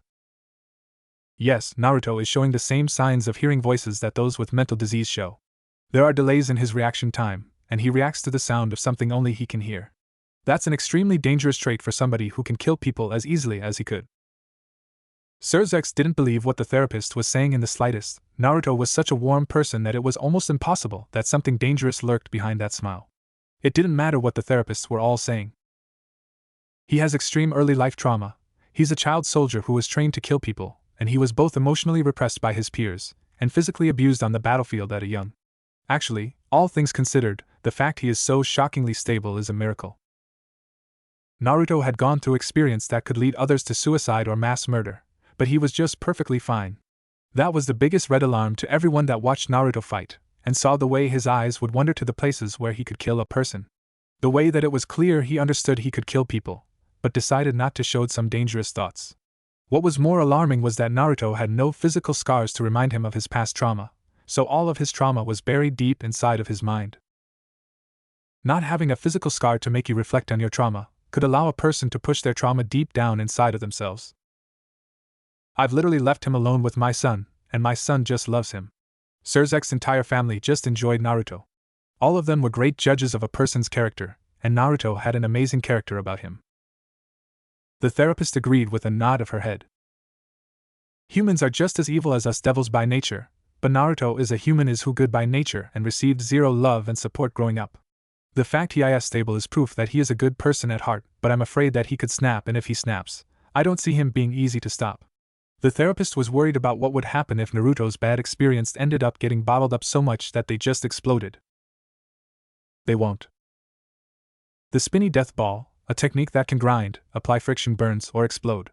The sharp spinny death ball, a technique that creates uncountable wind swords and puts them inside of the spinny death ball, severing each and every cell in the body. The frog slap, which destroys the internal organs while ignoring durability. The make more Naruto's technique makes up to 1,000 more copies of Naruto the ability to transform himself into others. Stealth skills that allow him to evade even our most skilled trackers, despite the huge energy he gives off. The therapist started to list off the abilities that Naruto had told them about when they asked about the things he had learned growing up. Sirzex was starting to realize something. That. Skilled with the blade, lethal with his fists, and senjutsu. Faster than a knight, stronger than a rook, stamina to literally fight for days if he wanted, can heal from injuries faster than devils can, and durable enough to withstand massive amounts of damage. He could kill our entire species if he snapped Surzex. The therapist started with an extremely worried tone that suggested just how urgent this was. Naruto could kill all of them. He could transform into anyone he wanted to, and his stealth would make it impossible for them to find him. He could become your friend, your family, anyone close to you, and he could kill you before you could even blink. He could send 1,000 of his clones all around the underworld, and have them blend in with society, killing and replacing everyone as his spree of carnage and murder went unchecked. Naruto wouldn't do that. No, he wouldn't do that. He would never do that. He is a good person who loves life, and values the lives of others, but what if he snaps? The therapist posed that question to Surzex. You said it yourself, he tricked you and Lord Ajuka with basic tricks. He could have killed you both without either of you putting up a fight. Are you sure your power of destruction is powerful enough to take him down before he kills you? Surzex wasn't blind. He took a deep breath. No, I don't think I could kill him. If he snaps, he could kill me before I'm done gathering enough magic to attack him, but I'm his friend. I'm not going to let him snap, and I have faith in him. Surzex could admit that if Naruto did snap, then they were all dead. It could spell the end for their species as a whole. Those that survived would never know if they could even trust their own families, and people would forever be stuck inside of their own homes for fear of being killed next. The surviving devil population would be forced in a situation where they would prefer to be dead. He is a ticking time bomb. What are you proposing we do? Surzex asked with a dark look appearing on his face. We kill JCK. Like was Chiron when Kuroka killed her master, if I recall. People were so afraid that little Kaneko would become a murderer that they decided to kill her, but she has been loyal, brave, and faithful to my sister because she was spared. Naruto is capable of mass destruction, but I have faith that even if he does snap, the love in his heart will pull him back. Surzex had spent a month with Naruto now at this point. He wasn't blind, he could see Naruto was the most dangerous person alive. If he wanted you dead, then you wouldn't be able to run fast enough or hide well enough to stop him from finding you and killing you. Surzex even had a nightmare about it, but only once. Surzex nightmare. Gah! Surzex felt pain in his chest. Naruto's palm had made contact with the center of his body, and all of his internal organs were destroyed. He was bleeding heavily from the mouth, both his lungs and heart were destroyed by the palm strike. All around him were his dead family members. Everyone was dead. Then he woke up. He can't be controlled. He doesn't need to be controlled. We don't control our friends. We save them from the darkness in their hearts. I'm not going to isolate Naruto, or try and kill him. Stupid idea. Surzex dropped the woman to her butt, letting go of her neck. If they did try to kill Naruto, what was to say that wouldn't be the key to making him snap? If he snapped before he found love to pull him back, then all hope truly was lost. Therapy won't help him. He's a person who is completely and fully aware of his own heart. We can't make him take a look at himself from a new light. He's more self-aware than a normal person. People who know they bottle up their emotions, have a tighter lid on their darkness than anyone else. Therapy will only make him. The therapist stopped existing. Surzex had enough. He had his hand extended, and his power of destruction destroyed the woman and the wall behind her. He was done listening to her, but he knew what she would do. She would go behind his back and try and get the support of others. She was afraid for her life and the lives of everyone. Naruto can be our savior or destroyer. You don't understand why I tricked our race into worshipping his statue for years. I wanted to lay the foundations for his revival. I wanted our race to love him. Hundreds of years of hard work won't be in vain because you decided he was too dangerous to live. Surzex had been planning for this for a long time. He had wanted to believe that Naruto waking up from his statue form would be a risk, so he wanted to do as much as he could to make sure that whoever woke up from the statue would be loved and respected. The life of one therapist was a price he was willing to pay, and with his own hands. You killed her. You were watching all of that? Surzex saw Ajuka standing nearby. She is right about one thing, we can't stop him. His abilities are too suited to killing, and he's too skilled for us to take advantage of the weakness of those abilities, and I don't even understand how his chakra works. Since he doesn't know everything about it, my abilities might as well not exist. Ajuka mentioned with a growing smile on his face. Surzex smiled. Exactly, if he goes mad, we're doomed. So let's just give him the support he needs to not snap. The solution seems pretty simple to me. Friendship is always a better solution anyway. Ajuka had no problem with what he had just seen. He might have been hiding, but that was for his own curiosity. I already have a plan for if he snaps. What is your plan? Sacrifice myself to seal the two of us away together. I will atone with my life. That is overdramatic. Ajuka and Surzex both looked at Naruto. By the way, I heard everything and she was right. I do have a voice in my head telling me to kill everyone, but I'm used to those kinds of voices, so it's not too hard to ignore them. Naruto admitted casually. You should have been around when I actually had Kurama inside of me. He was always trying to get me to destroy everything. Fake Kurama is actually way more tame compared to the real Kurama. The visions could go away though. Naruto admitted since the secret was out. Where how did Ajuka had been hiding the entire time, but he had never so much as saw Naruto in the room. Surzex looked all around the room. I was the pen on the therapist's desk. You were a pen? Surzex could not see why the therapist was worried about the entire devil population going crazy with fear if Naruto snapped. He could literally be anyone or anything, and with his clones he could be anywhere at the same time. A person that had a target on their back with this guy would need to live their entire lives in fear of the very thought that the most basic objects could be Naruto in disguise. I mean, yeah? Magic ninjas. They were kind of fucking terrifying. Okay, Lord Naruto, I need you to relax. This magic will let me view all your human memories. The last day of therapy, and the last therapist. He was going to try one final approach to unlocking Naruto's memories, by going directly into his memories to try and jumpstart them himself. By watching all of the memories, he would focus on the memories that were locked away by Naruto's own inability to remember. It was the best bet for Naruto to overcome the voices in his head. I'm relaxed. Naruto laid down with the man laying down across from him, the tops of their heads touching each other. Naruto had no real problem with the guy going through his memories, since he could barely remember them himself. I'm here for you if you need me, Naruto. Naruto sent a thumbs up to Surzex. Okay, now take some deep breaths and count down from 10, 9, 8, 7, 6, 5, 4. Surzex watched the countdown. Oh wait, stop, maybe this is a bad. Naruto started to talk, before the therapist finished what he was counting down with, and both him and Naruto fell asleep. Surzex watched. Inside the memory world. It was beautiful. The world through Naruto's eyes was filled with hope. Even from his earliest memories there was so much love and hope. The therapist could only feel and see the world, but there was a problem. The memories had started not at birth like he had intended, but they had started at the moment that Naruto started to learn how to use senjutsu. The magic let him view all of Naruto's human memories, but it would seem that Naruto truly did forget about the memories themselves. He had impressions of them, and he could remember his pain and what caused the pain, but he had not the true memory of it. He saw the world. It's so beautiful. The world shined with life energy that he had never been able to sense, but Naruto could sense it. Through Naruto's eyes, his memories, his ability to sense, he could feel the world for the truly beautiful place that it was. Senjutsu. All life. He could sense all life all across the country, from the smallest insect to the largest creature. He could feel the breath of life that ran through the soil, the trees, the air. He could see the energy that flowed around nature and through it, penetrating all of it without ever once breaking the flow of the universe. He could feel the energy flowing through him as well as he became one with the universe. It was enlightenment.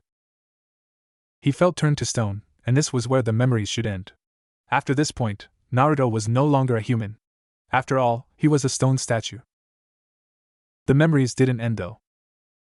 Instead of appearing inside of Naruto's mind, he continued to sense everything that Naruto had sensed. He was in total darkness, but he could still see everything so clearly. The raw beauty that could not be seen by the eyes of those who weren't of nature, beauty that eyes could not capture. No, I shouldn't. Time started to speed up. Naruto's memories were the memories of the planet. He was seeing the memories of nature itself as he felt every single death that happened all across the country. He felt the lives return to nature, more lives be born, and more lives get cut short. The endless cycle of non-stop life and death, he could sense and feel the beauty of it all. Years passed. All life ended. He sensed the moon, the energy of nature that flowed through it, collide with Earth. He felt all life go extinct just like that, but the energy of nature still existed. The universe still moved on even without life. Life was both pointless and amazing just because of how it ended. Time flowed on even without anyone to observe it, and still he was one with nature. He could still sense everything, but the world had become darkness. Years. So many years that it was impossible to count.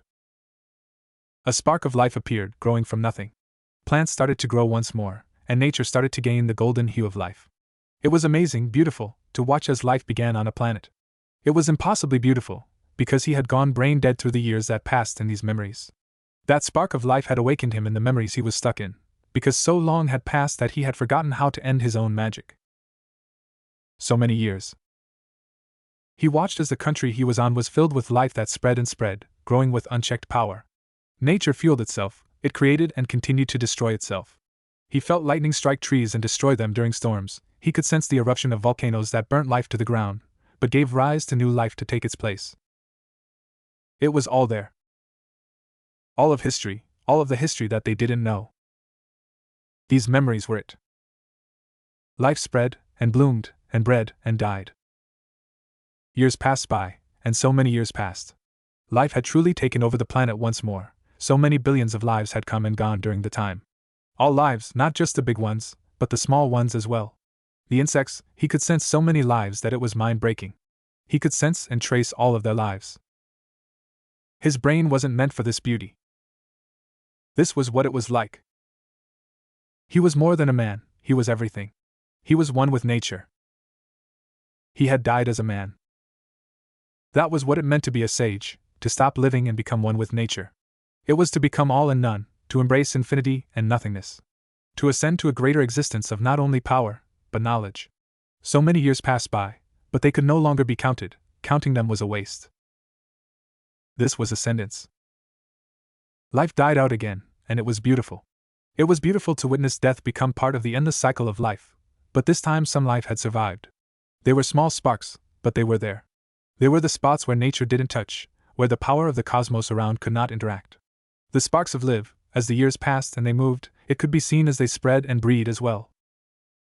How many years passed? Who was he? He was the infinite nature that surrounded him. He was all of everything. He was all of nothing. He was everything that ever would be and ever could be. No, you're not. Keep your mind. A voice spoke to him. You're not the sage Naruto, you're a demon, remember? No, why would he want to become anything other than nature itself? To be part of this never-ending cycle, able to watch over it all like a god. To be the living history that would always be around, until the true end. He forgot everything. Why did he need to endure the pain of being a man? He just watched. Eventually, he couldn't even feel the beauty anymore. His mind just broke, no longer able to comprehend anything other than being part of nature. He forgot everything, absolutely everything, including the history that he had witnessed. He just watched as time moved on, emotionlessly and broken as the memories that Naruto had accumulated over the time he spent in his statue prison. He forgot what he was here for. Outside of Naruto's memories. Surzex covered his mouth with his hand, horrified as he watched the spark of intelligence and life leave the man's eyes. He watched as countless emotions went over the man's face, even his nose started to bleed. He touched the man to try and wake him up. It was brief. Inside of Naruto's memories. So beautiful. Years and years passed for Surzex. He watched the countless years go by and the endless cycles of life and death, as nature granted him the vision of the golden hue of the universe around him. He saw things through the eyes that Naruto had when he was a sage. Enlightenment. Surzex wanted to give up his mind and just enjoy this forever. He wanted to give up what it meant to be a man and become one with nature. He wanted to give up. Never give up, because that is what it means to be a shinobi. I'm not gonna run away. I never go back on my word. Outside of Naruto's memories. Surzex forced himself to let go. He gazed at the clock, and not even a second had passed, but to him that second was a lifetime of memories. He had watched the fall of countless beings, but he could truly appreciate the beauty of it all. I'm crying. Surzex felt tears drift down his cheeks. He had died as a man. He had become one with infinity, he had seen everything. He had seen things that no person should be able to endure and remain a person. No person's mind should be able to endure such years without breaking. Naruto endured it. Naruto endured it for longer than any of them, but he didn't break. Naruto had endured. Surzex collapsed to his knees as he cried. He truly cried as he understood the pain that Naruto had gone through. Not just the pain, but the beauty of being one with nature, but never allowing himself to be consumed by nature. Naruto had endured the constant temptation to just allow his mind to die off and become one with everything. Naruto had endured everything. Naruto had felt every life perish, every life born. The creation of life and its destruction from start to finish, time and time again. Surzex, are you okay? Grafia, his wife, rushed to his side when she noticed that he was crying harder than he had ever cried in his life. His cries were filled with so many emotions that she had never heard from his cries before. He endured it all alone for so long. What? Grafia was worried. He's gazed at it, he's a sage, he's one with nature, he endured it all, his mind never broke, he never gave up throughout it all. Surzex had heard Naruto tell his story to them. This was experiencing that story. He experienced firsthand a fraction of what Naruto had experienced, and just that fraction was enough for him to nearly give it all up. He almost abandoned his memories of his family, he almost gladly abandoned it all. The eternal hell that was trying to remember who he was, and not finish becoming one with the endless abyss. He had become part of infinity. The silence. The silence of nature as he got to watch everything from an outside point of view, the beautiful silence that was being an observer to all things. He had achieved enlightenment for brief moments, but he had been forced to pull back for fear of giving in. What are you talking? It's okay, it's okay. It's not okay. How did he do it? How did he endure all of it? Why did he do it? Why didn't he just give up? It would have been easy, he would have been happy, he put himself through hell, he endured an endless hell because of hope, because he hoped for the day he could breathe once more. Surzex screamed, he screamed and cried at the top of his lungs.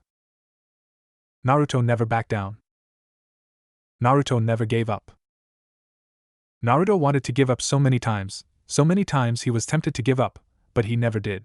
He always remained who he was, he retained the fact that he was supposed to endure. He endured everything and anything. He felt the pain of every death he could sense, he felt the joy and sorrow of watching so many lives vanish. I've seen eternity, I wanted to break, I wanted to abandon you, I wanted to abandon everything. I'm lucky, I remembered to break the connection, I remained who I am. Surzex cried not just for Naruto, but for himself. He hated what he had almost succumbed to. He had almost abandoned everything dear to him. Naruto saved me, he called out to me when I tried to give up. Naruto, he's reliving his hell, just for the chance to get his memories back. Surzex cried more for Naruto. Naruto was awake through the entire time that he was being forced to watch his own memories. He saved him. He tried to save both of those in his memories, he kept calling out to them so that they didn't fall victim. Naruto had figured out that he might still be considered human, even when he was a statue, and that those memories might be counted among the ones that the magic would force them to view. I'm sorry, I should have remembered Sage Mode sooner, I shouldn't have put any of you through that. Naruto woke up, his eyes open once more. Surzex hugged Naruto. No, I'm sorry you experienced it all a second time, how did you endure it, how did you endure that endless hell? Surzex had to know, he had to ask. He needed to know how Naruto never gave up, despite how tempting it would have been. He needed the answer. Naruto smiled. Because that is the path I live by, it's my Nindo. I never give up. That was all. That was how Naruto remained who he was. He had such resolve and ability for the simple reason that he could endure anything so long as he had hope and his unbreaking will by his side. He never gave up, and that was what made him different. No, it was something even more fundamental. There were many people who claimed that they would never give up, and many people who believed in such a thing. Naruto was different. His heart was endless. His endless love allowed him to truly be the man that could say he didn't give up. He would die for his friends with a smile. He would take the world on all by himself to protect a single person. Even though his memories faded, and he couldn't remember his friends, they were still so precious to him in his heart that he refused to give up on them. He kept the love he felt for them alive, he kept their history alive inside of his heart. Naruto, thank you. Surzex? Grafia asked, confused. For what? Thank you for being born, thank you for enduring all that pain and suffering because you've blessed my life with a friend like you, thank you for becoming part of my life. Surzex wrapped his arms as tight as he could around Naruto. He wanted to convey everything in his physical action. He wanted Naruto to feel his words. His utmost sincerity.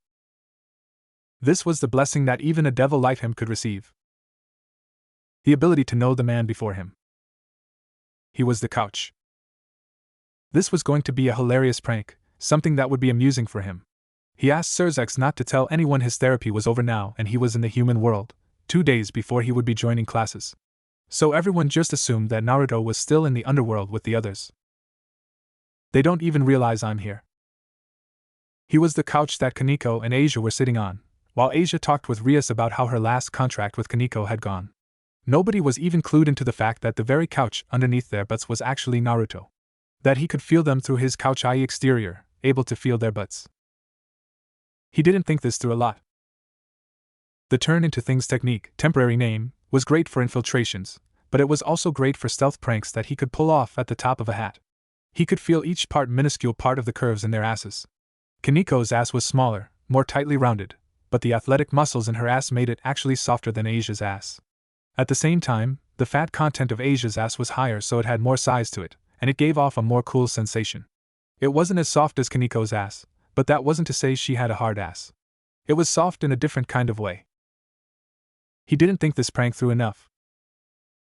He was so going to get punched for letting them sit on him for so long, if they discovered it was him at least. He was going to have to rework his prank, since this was a surprise prank that had yet to be unleashed. Issei told me men are wolves. When I tried to take a bath with him, a friend from class told me that skinship was normal for a healthy relationship. Oh? It is between girls, it's less normal for guys and girls, or guys and guys in human society at least. Skinship is considered very normal for our culture. Rias had no problem with nude skinship between herself and any member of her peerage. Her society didn't place nearly as much value in nudity as humans did. She flipped the pages in her reports from her brother, and she smiled when she saw that Naruto had finished his therapy. He would be in the human realm in 2 days when he transferred to their school, meaning that she had 2 days to prepare herself and regard her actions for a good move. The surprise visit from Naruto where she tried to show off her peerage to him ended with failure, but at least Naruto made a good impression to her group. That seemed to hold a bit more respect for him than just the way she described him to them. It was just the girls in the room. On her orders, Yuto was helping Issei train himself to use his sacred gear, so the boys were out of the room. She could help Issei herself, but since Issei was a pervert, she didn't want Naruto to get the wrong impression of what her spending extra time with him could mean. It was a shame really. Issei was a good boy underneath his desires, and she would have liked to take a more active role in introducing him to good training. Rias loved training and putting her peerage through training. The more demanding the training, the better the results, and she loved to get results from training. She didn't do a ton of training personally other than learning to properly focus her power of destruction, and learning basic magics. She was born with a high-class body, so strength training didn't do a lot for her, so she stuck to very basic health-oriented physical training. Physically speaking, Akino, Yuto, and Kaneko were all physically stronger than she was, but her magical powers still made her stronger than all of them in combat at the moment. She was a power/wizard type in battle, with no support skills at the moment. Oh, Asia seemed saddened by the knowledge that she had made a mistake. Naruto was the couch. Issei is a lucky man. This is a nice but I need to focus. How am I going to prank them without them realizing it was me? Naruto thought, regarding his current situation as rather troublesome. Mostly because he didn't make it a habit of thinking these kinds of things through all the way when he was in a go-with-the-flow kind of mood. Just get naked, and sleep in bed with him. He will do the rest of the work. Kaneko's suggestion wasn't for Asia to have sex with Issei, and while it was perverted, it was just so that she could cut the conversation short. She just didn't care about this love-life talk that was going on, since she would rather not think about Issei naked if she could help it.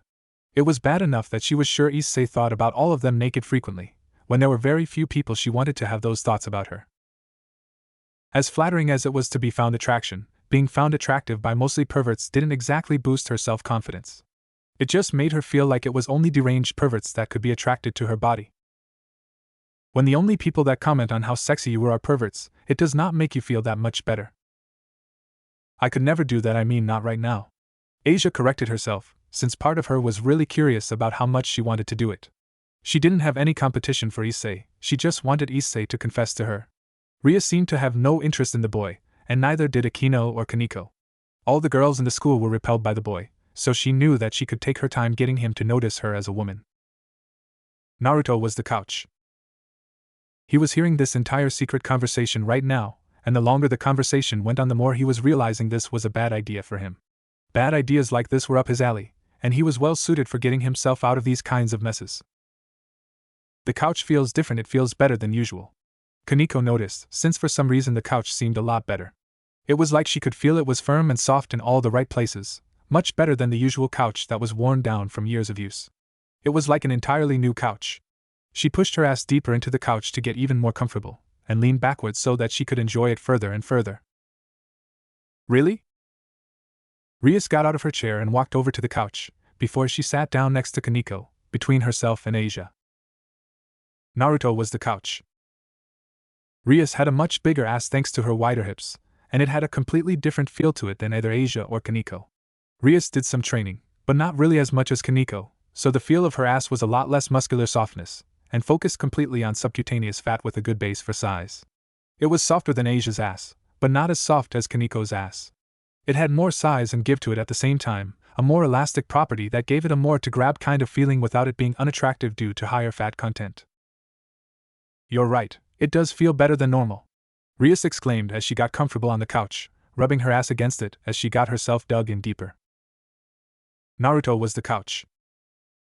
In relative position to his body, Kaneko was currently sitting on his face, Rias was sitting on his chest, and Asia was sitting on his waist. That was the way that he could feel it against his body at the very least. It was a funny feeling to have three girls sitting on him, getting comfortable as they rubbed their asses all over his body. He had become couch.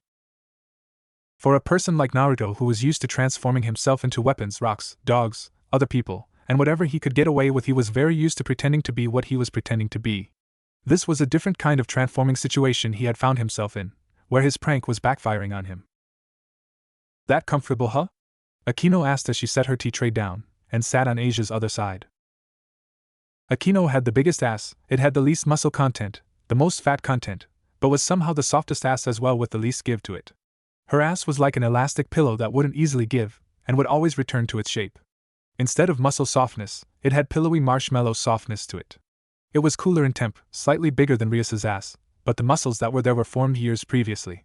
It was a late of current muscle training, but a foundation of early life muscle training that made this ass unique.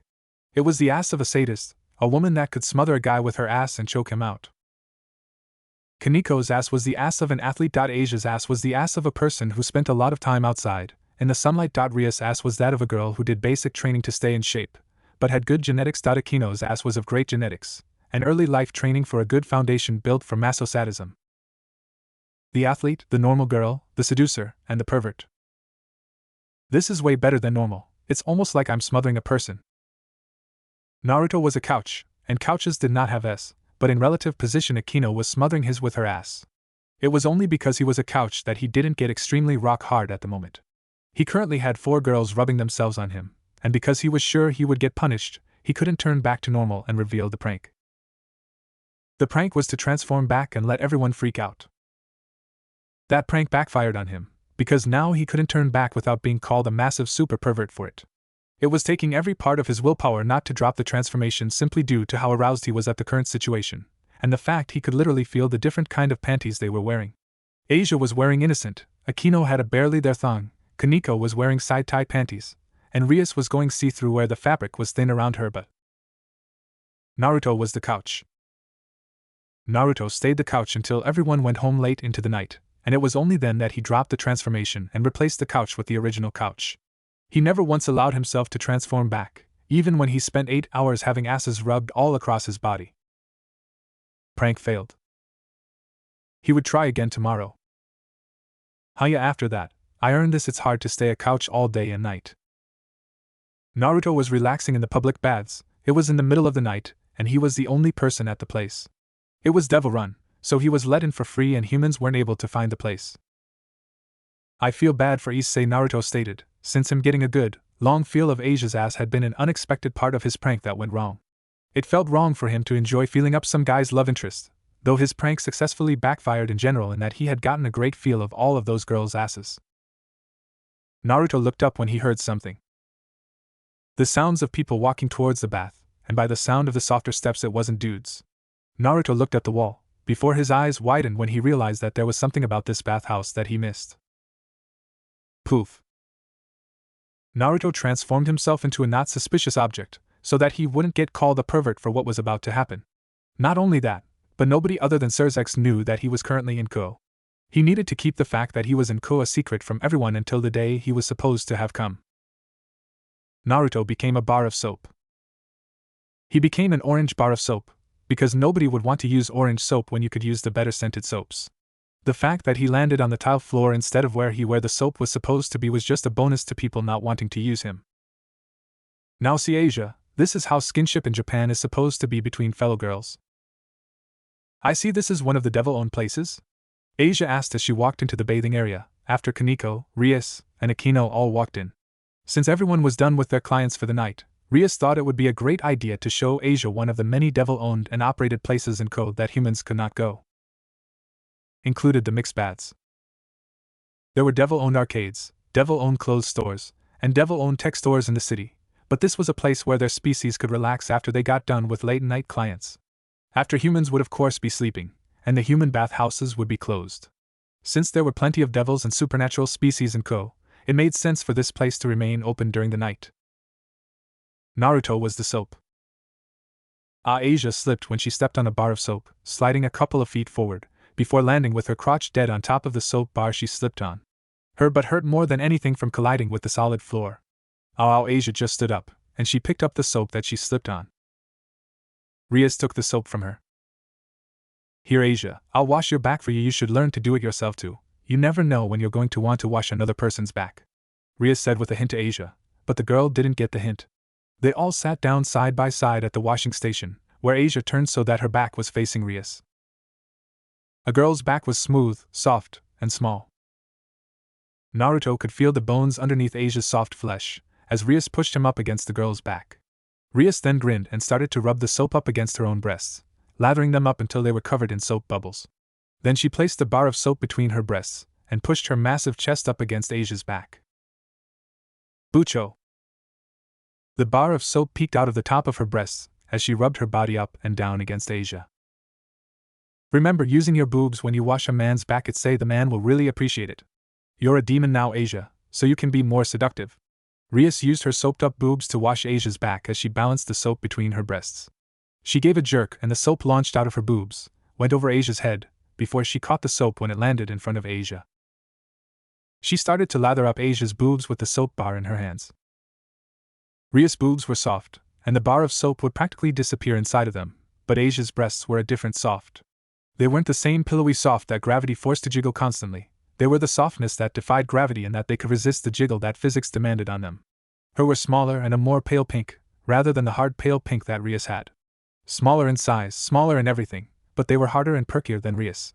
It showed as a soap bar lathered them up. Bucho, that tickles, hee hee. Now you try it, Akino. Rias offered her queen, who giggled and turned her back towards Asia. Let's see what you have, Asia.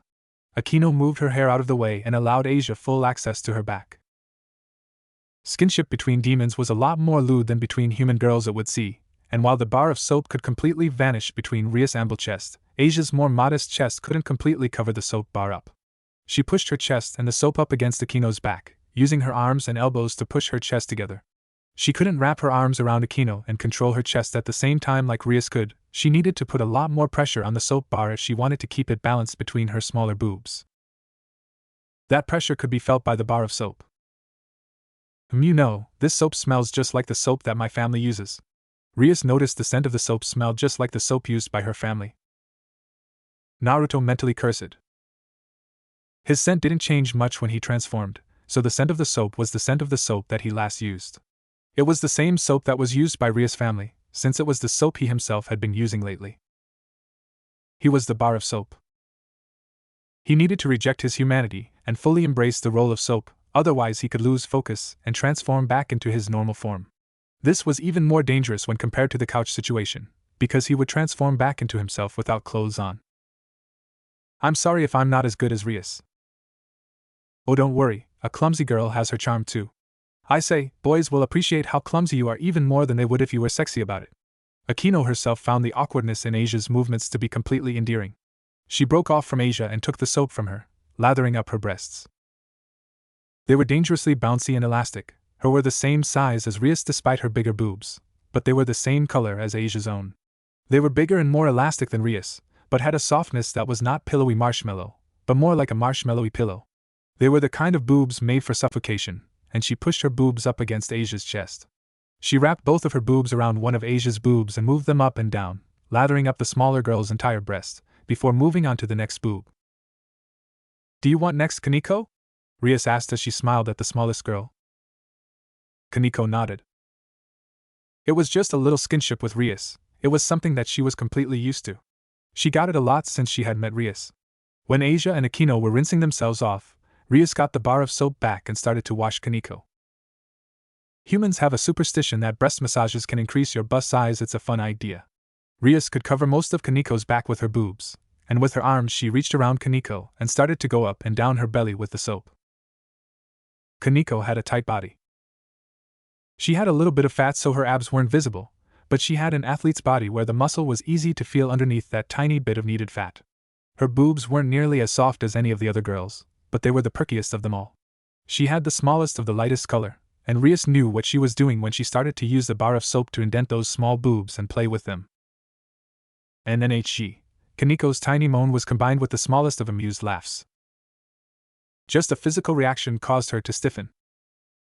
Naruto should not be here right now, and he was in a dangerous situation.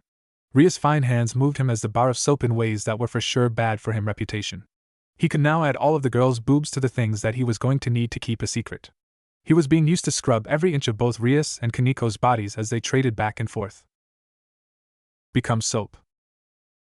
Naruto had to mentally force himself to not turn back. He needed to stay the soap that he had become. This wasn't even a pervy jutsu by nature, but damn it if he didn't feel like a massive pervert by accident. He had just wanted to avoid a misunderstanding, and now he had another secret that he couldn't allow to slip out. Oh. NNHGA. Damn it if these girls didn't make it hard to stay focused on being soap, and damn it to him for not just transforming into some random girl and sneaking out of the bath when the chance appeared. Of course, the obvious course of action that he should have taken only now appeared in his mind. It was true that hindsight was 20/20, but the fact that he could be an idiot that was prone to not thinking things through when he panicked was a damn shame on him. "You two done?" "Sure, just let us rinse off. You go first, Kaneko," Rias stated as she got the soap back, and Kaneko rinsed off before she went towards the bath. Rias smiled, before she started to wash her face with the soap. She smiled. Naruto was the soap. "Hey Naruto, first the couch, and now the soap. My brother might have kept you a secret, but Grafia told me you were in Ko. You're quite the naughty boy, I like that." He was the soap, and he was busted. Rias smiled and whispered low enough that nobody heard her, but she was smiling to show that she wasn't even angry over what had happened. She was going to keep Naruto's secret over what happened, because she had already known he was at the bathhouse before she even came. She knew he was here, so she suggested that all the girls come here to show Asia how skinship was between girls in Japan, and how it was between demons. Grafia had told her that Naruto planned to prank them, and she figured it out on her own that Naruto had transformed himself into the couch when she heard from Surzex that Naruto could turn into inanimate objects. She was impressed though. If had not been told that Naruto was in town, she would have never figured out he was the couch, or the bar of soap. It was pure luck that she was informed he was in town, and in a pranking mood, but she could use it to her own advantage. She could tease Naruto,